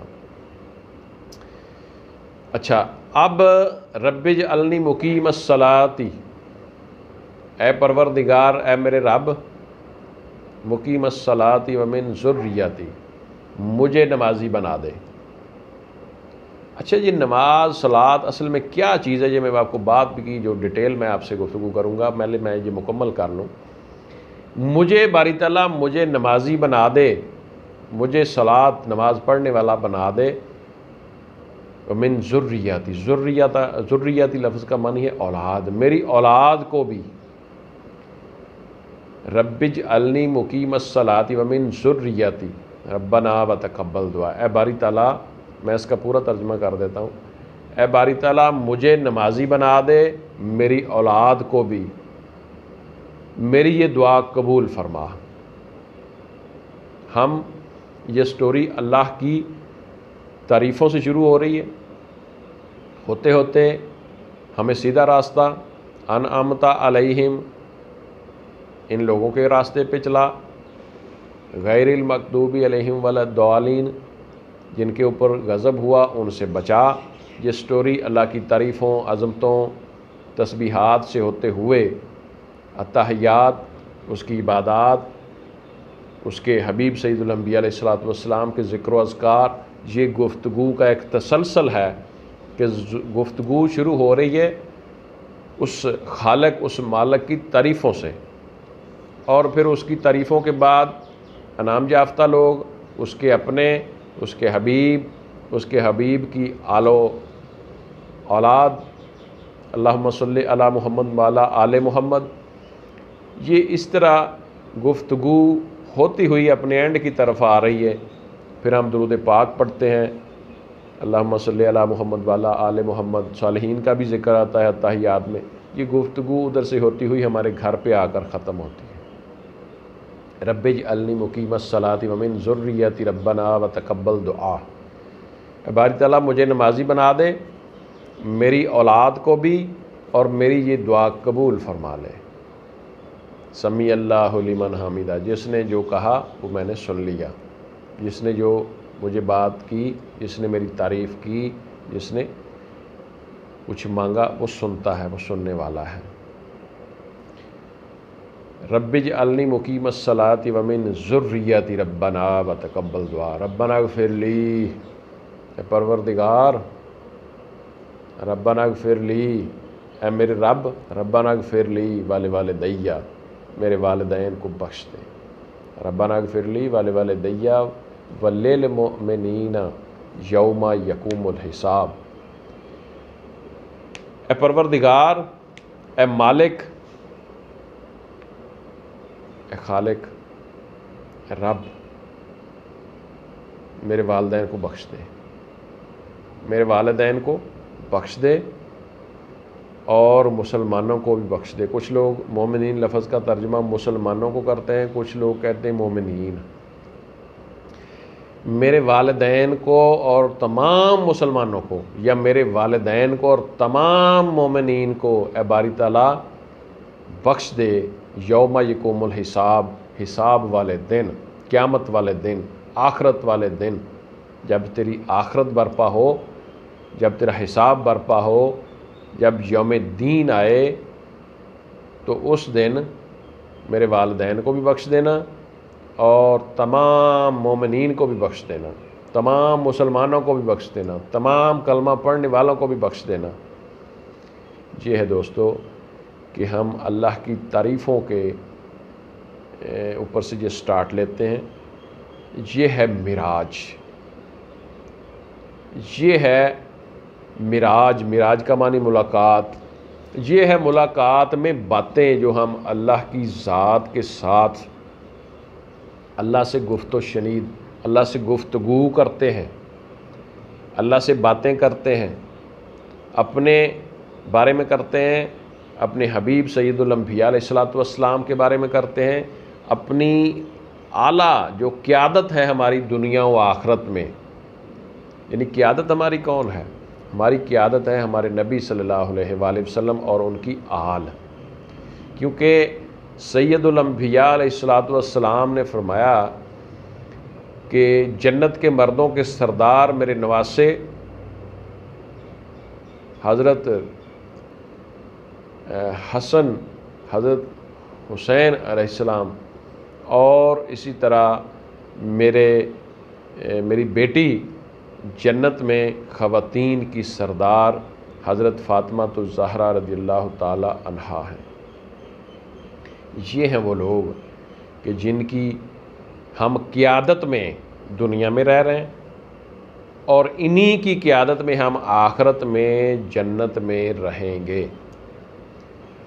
یہ ہے ایک چارٹر، یہ ہے ایک منشور مسلم امہ کا۔ اگر ہم اس پہ فوکس کر لیں، اب میں پوری نماز کی تشریح کی طرف آ رہا ہوں، اگر ہم اس کے اوپر فوکس کر لیں، اگر ہم اس کو سمجھ لیں، تو میرے دوستو پھر آپ کو نماز سمجھ آئے گی، پھر یہ امت ایک بنے گی۔ جب ہمارا قرآن ایک ہے، اس قرآن کا کلام لکھنے والا اللہ ایک ہے، اور ہمارے جو نبی سید الانبیاء علیہ السلام وہ ایک ہیں، ان کی قیادت میں آگے پھر انبیاء ہیں، یعنی اللہ کے لاڈلے برگزیدہ نبیوں کے سردار نبی تو ہمارے نبی محمد مصطفیٰ صلی اللہ علیہ وآلہ وسلم ہی ہیں۔ تو جب وہ ایک ہیں تو ان کی قیادت میں ہم نماز جو پڑھتے ہیں، وہ نماز بھی ایک ہے، اس میں بھی کوئی خاصا فرق نہیں ہے۔ یہی نماز جو میں نے آپ کے سامنے بیان کی ہے، یہی نماز اہل سنت سنی پڑھتے ہیں، یہی نماز اہل حدیث پڑھتے ہیں، یہی نماز دیوبند حضرات پڑھتے ہیں، یہی نماز اہل تشیع، انہیں کی کمی پیشی ہوگی، وہ پوری تو نہیں مجھے پتہ، لیکن یہ تو ہے نا جو چیزیں میں نے پڑھی یہ تو پڑھتے ہیں، اس کے علاوہ کوئی اضافہ ہو تو مجھے نہیں پتہ۔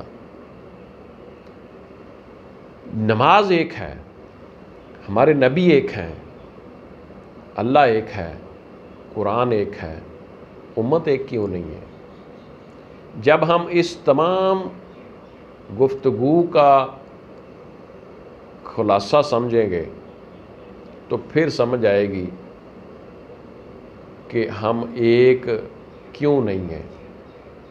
ہونا تو یہ چاہیے تھا نا کہ جیسا امام الانبیاء علیہ السلام نے فرمایا کہ امت ایک جسم کی مانند ہے، یعنی جو میری امت ہے وہ ایک جسم کی مانند ہے، کسی کے پاؤں کے اوپر بھی کانٹا چبھتا ہے تو پورے جسم کو درد ہوتی ہے۔ امت کا یہ معنی مفہوم بنتا ہے کہ یہ جو لوگ ہیں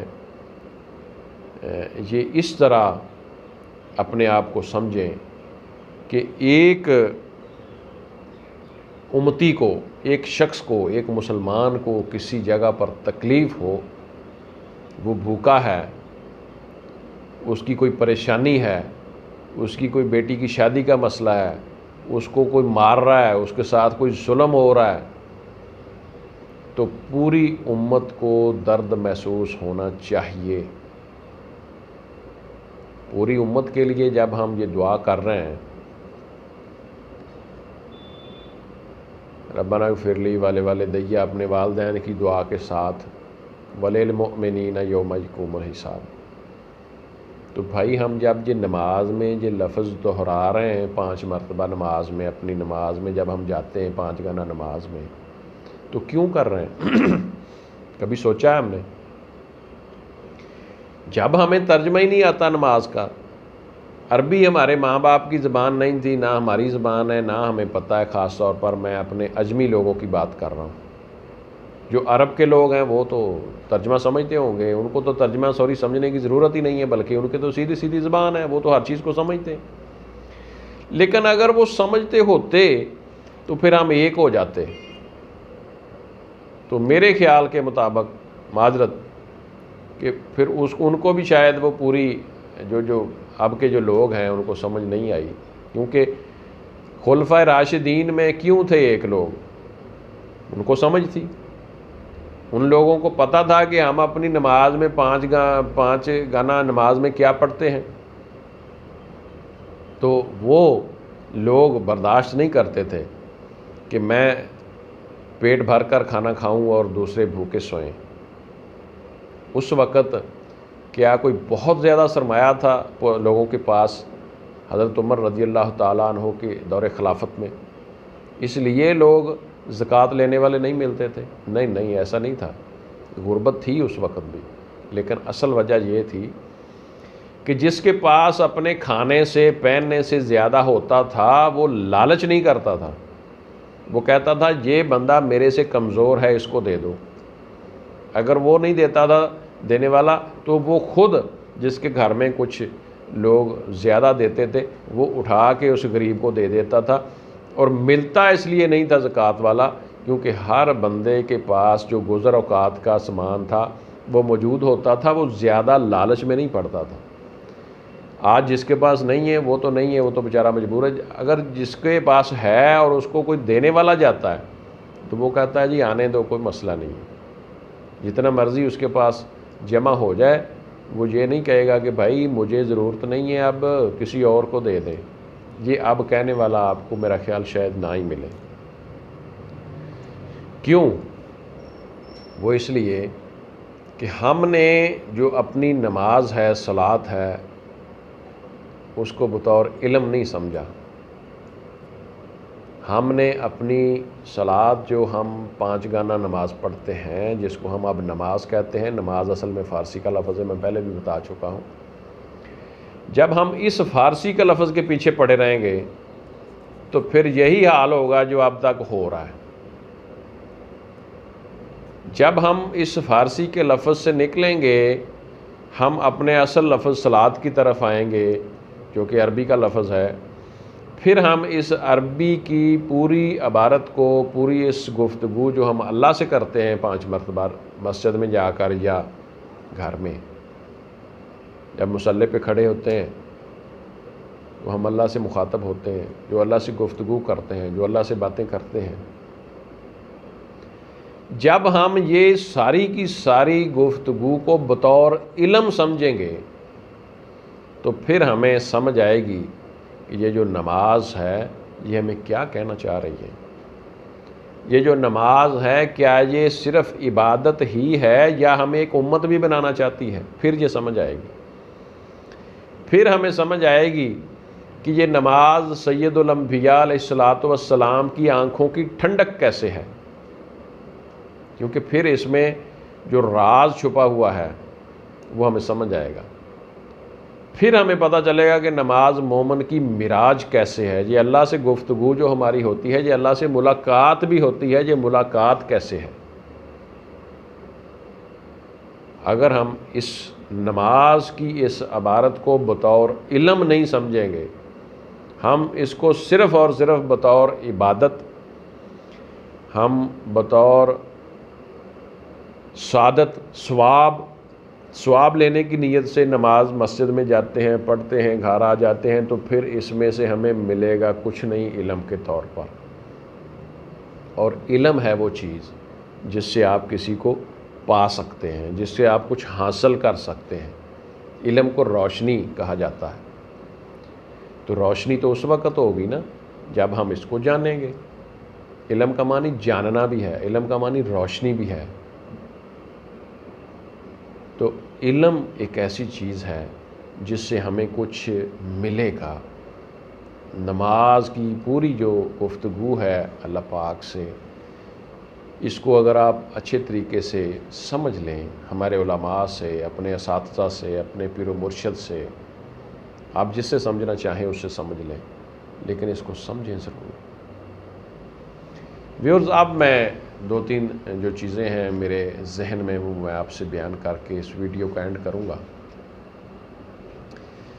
کہ یہ جو نماز ہے یہ ہم جب پڑھتے ہیں تو اس میں جب ہم ذکر کرتے ہیں امام الانبیاء علیہ السلام اور ان کی آل کا، تو یہ ہے میرے نبی صلی اللہ علیہ وآلہ وسلم کی آنکھوں کی ٹھنڈک۔ ہم جو الفاظ دہراتے ہیں اللہم صلی علی محمد وعلی آل محمد، یہ الفاظ تو ہم دہرا لیتے ہیں، لیکن یہ ہمارا عمل بھی ہونا چاہیے۔ یہ پھر میرے نبی صلی اللہ علیہ وآلہ وسلم کی آنکھوں کی ٹھنڈک بنے گی۔ اللہم صلی علی محمد وعلی آل محمد۔ جب ہم آل محمد کی بات کرتے ہیں تو آل محمد جو آج موجود ہے، کوئی سید موجود ہیں، ان سے پیار کریں۔ جو آل محمد اہل بیت ہے، میرے نبی سید الانبیاء علیہ السلام کے نواسے ہیں، حضرت فاطمۃ الزہرا رضی اللہ تعالیٰ عنہا ہیں، مولا علی کرم اللہ وجہ الکریم ہیں، ان لوگوں سے پیار کریں، ان لوگوں سے محبت کریں، اور اتنی محبت کریں، اتنی محبت کریں کہ باقی چیزوں کو پیچھے چھوڑ دیں۔ یہ ہے نماز۔ کیوں ایسا میں کہہ رہا ہوں؟ اس لیے کہہ رہا ہوں کہ کوئی وجہ ہے کہ جو ہم کہہ رہے ہیں اتحیات میں بھی وَلَا عِبَادِ اللَّهِ الصَّالِحِينَ، اللہ کے نیک بندوں پر سلامتی، اس میں نے بیان کیا کہ سارے لوگ آ گئے، صحابہ اکرام بھی آ گئے، اس میں صالحین بھی آ گئے، اس میں انبیاء اکرام بھی آ گئے، اس میں سارے صالحین آ گئے، جو بھی اس مالک خالق کے نیک ہیں، صالحین ہیں، وہ سارے اس میں آ گئے۔ لیکن میں اپنے ویورز کو یہ بتانا چاہتا ہوں کہ جو درود پاک کا یہ جو کلام ہے، درود بھی لفظ فارسی کا ہے، اس کا معنی ہے دعا کے معنوں میں آتا ہے، لیکن اس کے ایک دو اور معنی بھی ہیں، لیکن ہم اس کو بطور دعا ہی لیتے ہیں۔ اصل لفظ صلاۃ ہی ہے، صلاۃ کا معنی دعا ہے۔ یہ جو لفظ ہم ادا کرتے ہیں اللہم صلی علی محمد وعلی آل محمد، ان لفظوں پہ غور کریں گے جب آپ، تو پھر ہمیں یہ سمجھ آئے گی کہ نماز اللہ کے نبی صلی اللہ علیہ وآلہ وسلم کی آنکھوں کی ٹھنڈک کیسے ہے۔ میرے نبی کے بچے سے پیار کریں، میرے نبی کے اولاد میں سے جو بچہ ہے وہ اس سے پیار کریں۔ کوئی شخص آپ سے پیار کرتا ہے اور آپ کے بچوں سے وہ کہے جی مجھے آپ سے تو بڑی محبت ہے، آپ کے بچوں سے نہیں ہے، تو وہ آپ کو اچھا نہیں لگے گا۔ ویورز، میں یہ آپ کو بتانا چاہتا ہوں کہ میرے نبی صلی اللہ علیہ وآلہ وسلم کے آنکھوں کی ٹھنڈک یہ نماز اس وقت بنے گی جب آپ میرے نبی سید الانبیاء علیہ السلام کی آل سے ٹوٹ کر محبت کریں گے۔ پھر ہم ایک ہوں گے، پھر ہماری ذات کی جو باتیں ہیں، ہماری ذات کی جو معاملات ہیں وہ پیچھے رہ جائیں گے، پھر ہم ان ہستیوں کے پیچھے چلیں گے، ان لوگوں کی پیروی کریں گے، پھر ہم ان کے پیچھے چلیں گے، پھر ہمیں نماز کی سمجھ آئے گی۔ ہم جتنی دیر ان سوالوں کا جواب نہیں ڈھونڈ لیتے، اللہم صلی علی محمد وعلی آل محمد، ادب و احترام کا نام ہے نماز۔ ہم اگر ان ہستیوں کا ادب نہیں کرتے دیکھو نا، ہمارا ایک گھر ہے، میں کیوں کہہ رہا ہوں کہ یہ قیادت ہے. میرے نبی، اصل ہماری جو دنیا و آخرت میں قیادت ہے وہ میرے نبی صلی اللہ علیہ وآلہ وسلم اور ان کی آل ہے، اہل بیت ہے. ہم اپنی قیادت سے اتنا پیار کریں، اتنا پیار کریں کہ اس کے بعد سارا کچھ ہو، اس سے پہلے کچھ نہ ہو. یہ ہے نماز.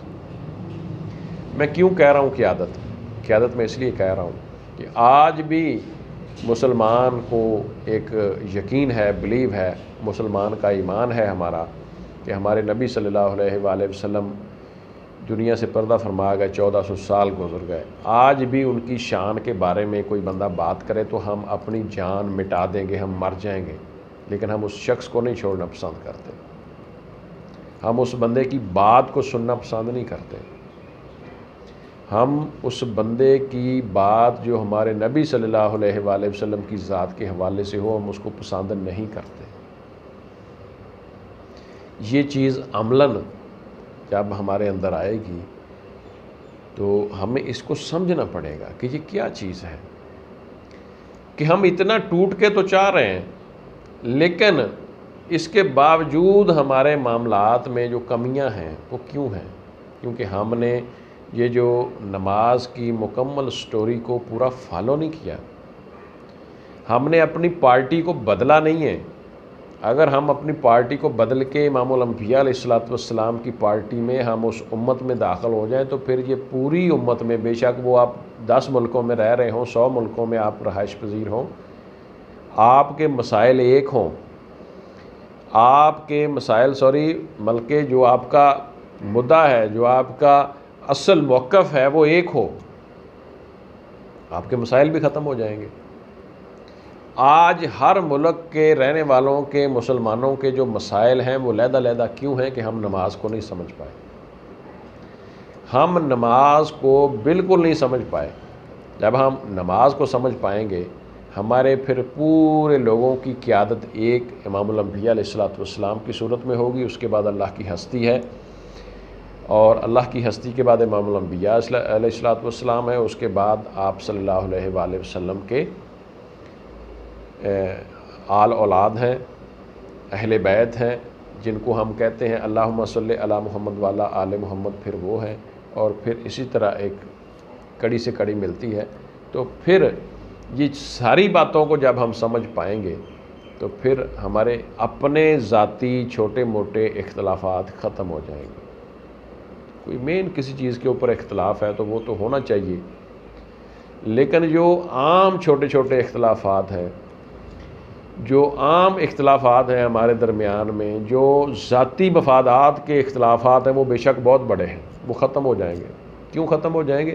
کہ ہمیں سمجھ آ جائے گی کہ جب ہم نے کلمہ پڑھ لیا اللہ کے نبی صلی اللہ علیہ وآلہ وسلم کا، اور اللہ کی ہم نے ایک معبود ہونے کا ایک کلمہ پڑھ لیا کہ وہ معبود ہے، اس کے علاوہ کوئی اور معبود نہیں ہے، تو پھر ہماری اپنی مرضیاں جو ہیں، ہماری اپنی ذات کے جو دعوے ہیں وہ ختم ہو جائیں گے. وہ پھر ایک ہی چیز آئے گی آگے کہ ہمارے جو نبی ہیں وہ صلی اللہ علیہ وآلہ وسلم، ان کی قیادت میں ہم ایک پلیٹ فارم پر رہنا ہے. ہم ایک قوم ہیں، ہم ایک امت ہیں. ہمارے جو معاملات ہیں وہ ہم نے مل کر حل کرنے ہیں. پھر دیگر سعودی عرب ہے، UAE ہے، یا دیگر مسلمان ممالک ہیں، پھر ہمارا جو موقف ہے یہ علیحدہ نہیں ہوگا. پھر ہم کسی بھی ایسے جھگڑے کے اوپر علیحدہ نہیں سوچیں گے، بلکہ ہم ایک سوچیں گے. ہماری سوچ ایک ہوگی جب ہم نماز کو سمجھ جائیں گے. تو میں اپنے ویورز کو یہ کائنڈلی، بڑی گفتگو لمبی ہو گئی، اس چیز کو سمجھیں. ہم نے آخر میں میری کچھ گفتگو کہ ہم نے جس کالونی میں جا کر، جس شہر میں جا کر آباد ہونا ہے، جس کو ہم جنت کہتے ہیں، اس جنت کے جو سربراہ ہیں وہ ضرور میرے نبی سید الانبیاء علیہ السلام ہیں. امام الانبیاء کے لاڈلے پیارے دوست بھی، صحابی بھی، بھائی بھی کہہ لیں، اور داماد بھی مولا علی اور ان کی اولاد اور ان کی بیوی اور میرے نبی سید الانبیاء علیہ الصلوۃ والسلام کی پیاری بیٹی لخت جگر حضرت فاطمہ الزہرا رضی اللہ تعالیٰ عنہ اور حسنین کریمین، وہ اس جنت، اس دنیا کی جو بادشاہی ہے، جنت کی بادشاہی، وہ میرے نبی صلی اللہ علیہ وآلہ وسلم کی اولاد کے پاس ہے۔ جب ہم اس چیز کو سمجھ پائیں گے کہ جنت جیسی ایک جو دنیا ہے ادھر، وہاں کی بادشاہی میرے نبی صلی اللہ علیہ وآلہ وسلم کی اولاد کے پاس ہے، میرے نبی صلی اللہ علیہ وآلہ وسلم کے بچوں کے پاس ہے، میرے نبی صلی اللہ علیہ وآلہ وسلم کے نواسوں کے پاس ہے، تو میرے بھائی پھر یہ سمجھ آئے گی کہ ہم نے جس کالونی میں رہنا ہے، وہاں کے جو بادشاہ ہیں، وہاں کے جو سردار ہیں، وہاں کے جو سربراہ ہیں، ان کی مخالفت نہیں ہونی، ان کی مخالفت کر کے نہیں ہم جنت میں رہ سکتے۔ حضرت حسنین کریمین مولا علی یا حضرت بی فاطمہ رضی اللہ تعالی عنہا کی مخالفت کر کے جنت میں جانا، اس جگہ پہ رہنا، جنت کے سربراہوں سے دشمنی اور جنت میں رہائش، یہ ناممکن ہے۔ میری اس گفتگو کا لب لباب، اس نماز کا لب لباب یہ ہے میرے بھائی کہ جتنی بھی ہماری گفتگو ہے نماز میں، ہم اللہ پاک سے جو ہم کلام ہوتے ہیں، معراج کرتے ہیں، ملاقات کرتے ہیں، ملتے ہیں، اس میں ہم جتنی باتیں کرتے ہیں وہ تو ہیں اللہ کے لاڈلوں کی، اللہ کے پیاروں کی، درود پاک کی شکل میں امام الانبیاء علیہ الصلوۃ والسلام کی، آپ کے نواسوں کی، آپ کی آل کی، آپ کی اولاد کی، آپ کے صالحین کی، انعام یافتہ لوگوں کی۔ یہ تو سارے وہ لوگ ہیں جو اللہ کے نیک لوگ ہیں، اللہ کے قریبی لوگ ہیں، اللہ کے پیارے لوگ ہیں، اللہ کے صالحین ہیں، اللہ کے لاڈلے ہیں، میرے نبی کے لاڈلے ہیں، میرے نبی کے پیارے ہیں، میرے نبی کے عاشق ہیں، میرے نبی کے آل اولاد ہیں۔ یہ تو وہ لوگ ہیں۔ ان کی مخالفت کر کے جنت لینا یہ ناممکن ہے، بلکہ جنت میں رہنا ناممکن ہے۔ وہاں وہی جائے گا جو میرے نبی کی آل سے پیار کرتا ہے۔ صحابہ اکرام میرے نبی کے دیوانے، میرے نبی کے عاشق، میرے نبی سے پیار کرنے والے، میرے نبی کا انہوں نے ساتھ دیا، وہ بہت بڑی ہستیاں، وہ بھی اہل بیت سے، وہ بھی آل رسول سے، وہ بھی آل محمد سے پیار کرتے تھے، کیونکہ پیار کرنا بہت ضروری ہے۔ احترام، پیار، ادب، یہ بڑی لازم و ملزوم چیزیں ہیں۔ جتنی دیر ہم ایک پلیٹ فارم پر آنا نہیں چاہتے اتنی دیر کچھ نہیں ہوگا۔ ہم نے ایک پلیٹ فارم پہ آنا ہے، امام الانبیاء علیہ الصلوۃ والسلام کی ہستی میں، جو امام الانبیاء علیہ الصلوۃ والسلام کی ہستی ہے اللہ کی ذات کے بعد، ہم نے اس ایک پلیٹ فارم پہ آنا ہے۔ ہم نے ایک پلیٹ فارم پہ آنا ہے کہ ایک اللہ ہے، ایک اللہ کے نبی امام الانبیاء ہیں، پھر اس کے بعد باقی انبیاء ہیں۔ ہم نے اس پلیٹ فارم پر جب آنا ہے تو پھر ہمیں وہ سوچ رکھنا ہوگی جو اللہ کے نبی صلی اللہ علیہ وآلہ وسلم نے ہمیں ایک چارٹر، ایک پالیسی جو ہمیں وضع کی ہے نماز کی صورت میں۔ باقی ہمارے معاملات ہیں، باقی ہمارے معاملات ہیں کہ آپ نماز کو جب سمجھ لیں گے تو باقی معاملات ہیں۔ آپ نے کپڑے کا کام کرنا ہے، آپ نے کریانے کا کام کرنا ہے، آپ نے ڈرائیونگ کرنی ہے، آپ نے جاب کرنی، یہ معاملات ہیں۔ ان میں ٹرانسپیرنسی، ان میں ایمانداری، ان میں حلال کھانا، یہ معاملات ہیں۔ معاملات میں 19-20 کی تو معافی مل جائے گی، لیکن اگر آپ ایک دم سے ہی آپ یعنی کر رہے ہیں، حرام کھا رہے ہیں، کم ناپ تول کر رہے ہیں، تو یہ لوگوں سے اس کا تعلق ہے۔ یہ اس کی معافی کا تو میں نہیں کہہ سکتا جی اللہ دے، اللہ کے نبی صلی اللہ علیہ وآلہ وسلم دے نہ دیں آپ کو، یہ بعد کی باتیں، بہرحال میرا ٹاپک نہیں ہے۔ میں کہتا ہوں کہ نماز کی جب ہمیں سمجھ آ جائے گی نا جی، تو ہمارا پلیٹ فارم ایک ہو جائے گا۔ پھر ہم فرقوں میں نہیں رہیں گے، کیونکہ جب ہم پڑھ ایک رہے ہیں، ایک اللہ کے نبی صلی اللہ علیہ وآلہ وسلم کی پیروی کے جو ان کا اصل چارٹر ہے، جو ان کا اصل ایک لب لباب ہے، جو ایک گفتگو ایک ہے جو ہم اللہ سے 5 مرتبہ کرتے ہیں، تو پھر ہم علیحدہ موقف ہمارے تو ختم ہونے چاہیے۔ جتنی دیر ہمیں اس چیز کی سمجھ نہیں آئے گی کہ ہم جو اس کی جو گفتگو سے ہم حاصل کر لیں کہ وہ گفتگو جو ہے جو ہم اللہ سے 5 مرتبہ اذان کے بعد نماز کی صورت میں اس سے کرتے ہیں، جو نماز مومن کی معراج جس کو سمجھتے ہیں، اس کی گفتگو کو جب بطور علم ہم سمجھ لیں گے، پھر ہمارے ذاتی مفادات، ہمارے ذاتی معاملات، ہماری ذاتی چھوٹی چھوٹی رنجشیں ختم ہو جائیں گی۔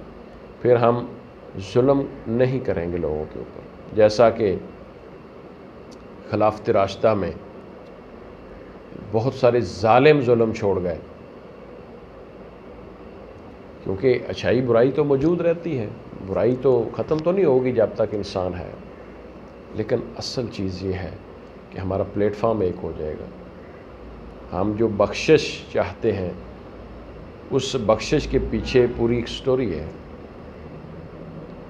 ہم ایک نماز کے ذریعے ہوں گے، باقی ہمارے معاملات ہیں، باقی ہماری سرحدیں ہیں، کسی ملک کی کوئی سرحد ہے، دوسرے کی کوئی سرحد ہے، تیسرے کی کوئی، یہ سرحدیں یہ رہیں گی، لیکن جب ہمارے نبی ایک ہیں، ہمارا اللہ ایک ہے، ہمارے نبی ایک ہیں، ہمارے جن کے پیچھے ہم جان دیتے ہیں وہ لوگ، ہماری قیادت وہ ایک ہے، تو پھر ہمارے چھوٹے چھوٹے جو اختلافات ہیں ان کا کیا مقصد ہے؟ یہ ہیں باتیں، یہ ہیں چیزیں، یہ ہے نماز کی سٹوری میرے بھائی۔ ہم نے نماز کو سمجھ کر ایک ہونا ہے، ہم نے نماز کے ہر پہلو کو جب جانچنا ہے بطور علم، ہم نے جب نماز میں ہر اٹھنے والے سوال کا جواب ڈھونڈنا ہے، تو پھر ہمیں سمجھ آئے گی کہ نماز ہمیں کیا کہتی ہے، نماز ہم سے کیا چاہتی ہے۔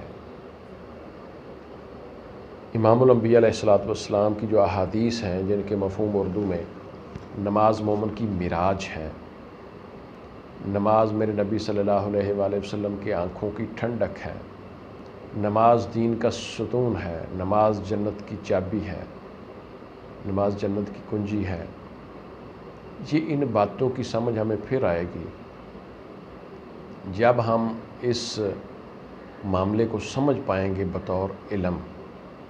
جتنی دیر ہم بطور عبادت اور بطور جنت لینے کے حوالے سے ہم اس نماز کو رٹے رٹائے طریقے سے پڑھتے رہیں گے، ہمارے پلے کچھ نہیں پڑے گا۔ ہمیں اس معاملے کو سمجھنے کے لیے، میں آج ایک مسجد میں گیا تو میں نے وہاں سے کوشش کی کہ مجھے کوئی ترجمے والی نماز مل جائے، تو میں نے کافی حد تک کوشش کی۔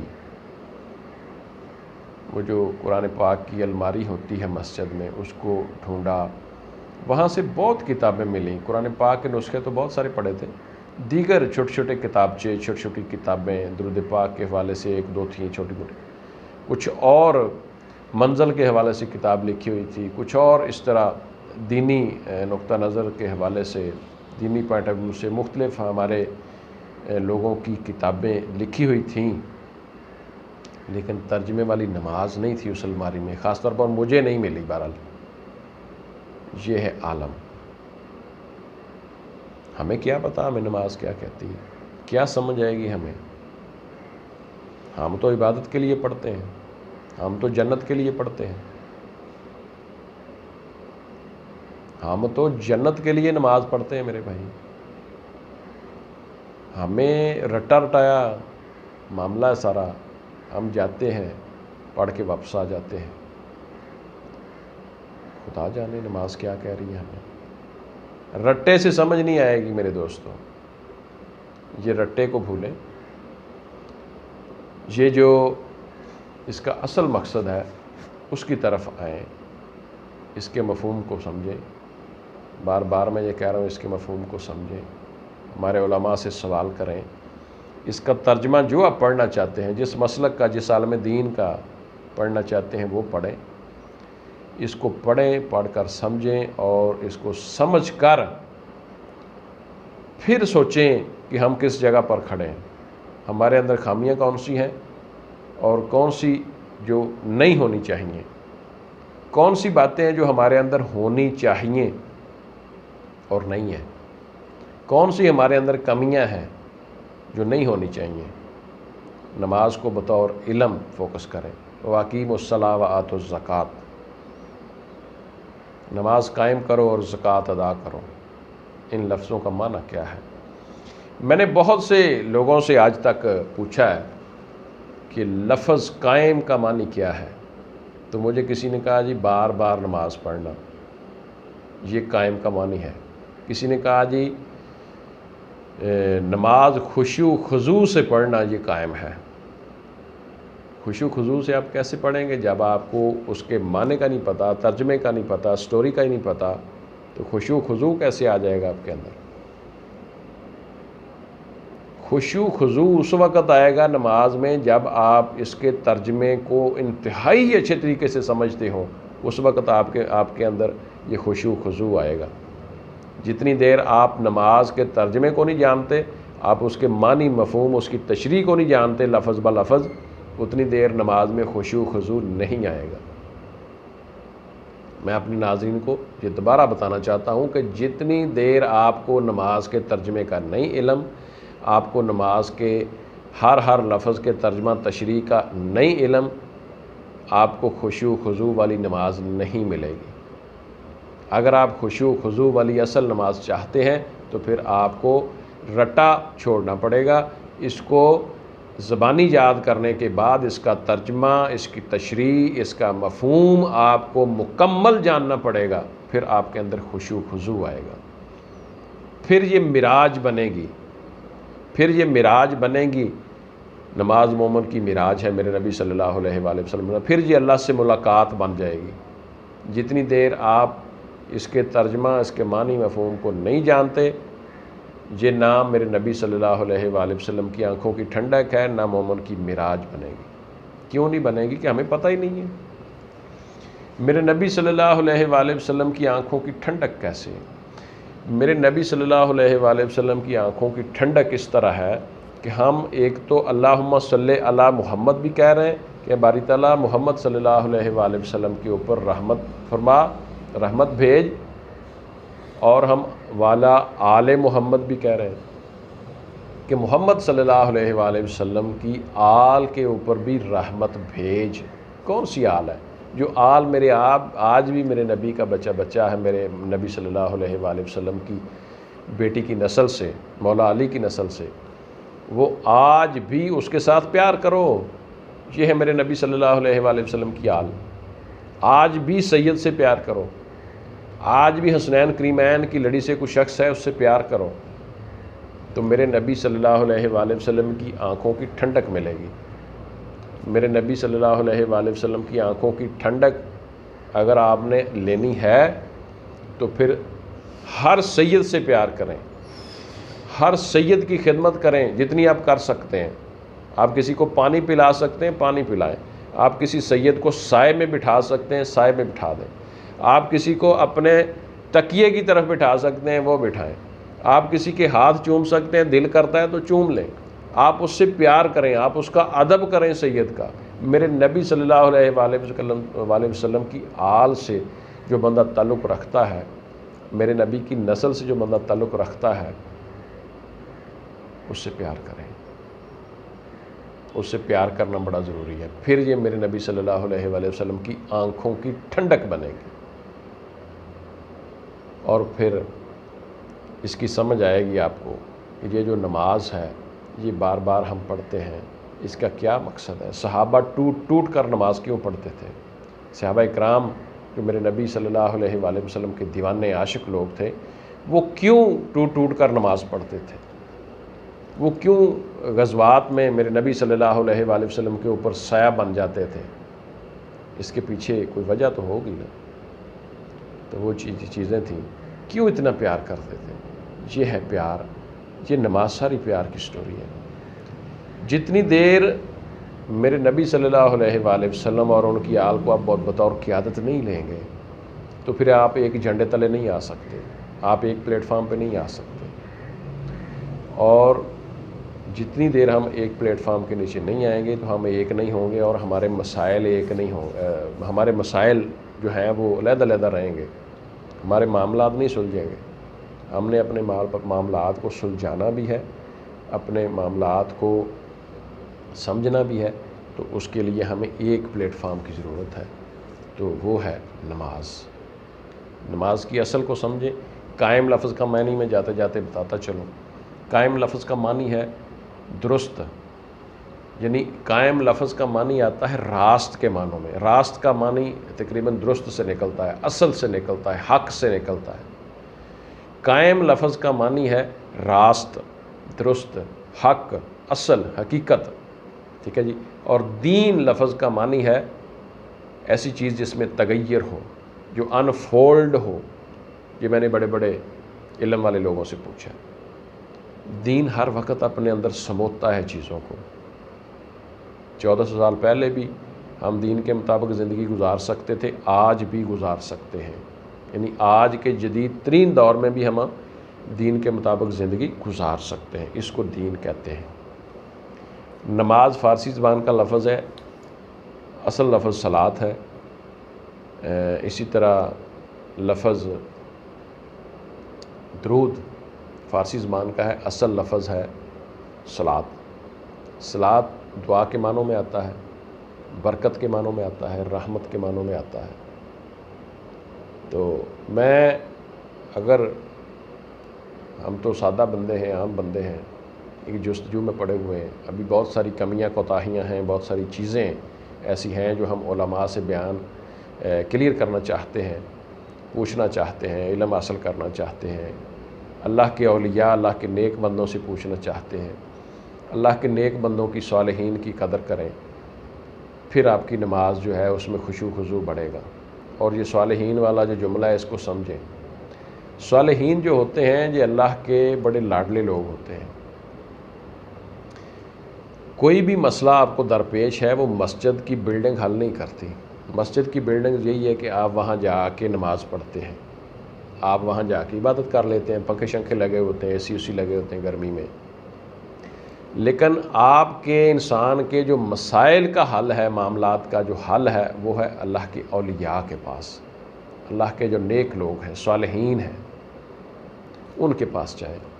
یہ کرونا آیا، لوگ بڑے پریشان ہوئے، جی مسجدیں بند ہو گئی۔ مسجدیں بند ہوں گی، کسی اللہ کے ولی کے پاس جائیں، وہ آپ کو حل بتائے گا، معاملہ بتائے گا، ٹھیک ہو جائے گا۔ مسجد تو ایک بلڈنگ ہے، اللہ کا گھر، ٹھیک ہے، وہاں آپ جا کے نماز کرتے ہیں، عبادت کرتے ہیں، ہونی چاہیے، ان کو اچھے طریقے سے بنائیں جیسے بنائی ہوئی ہم نے، کارپیٹ یہ وہ، ٹھیک ہے، صاف ستھری جگہ ہے۔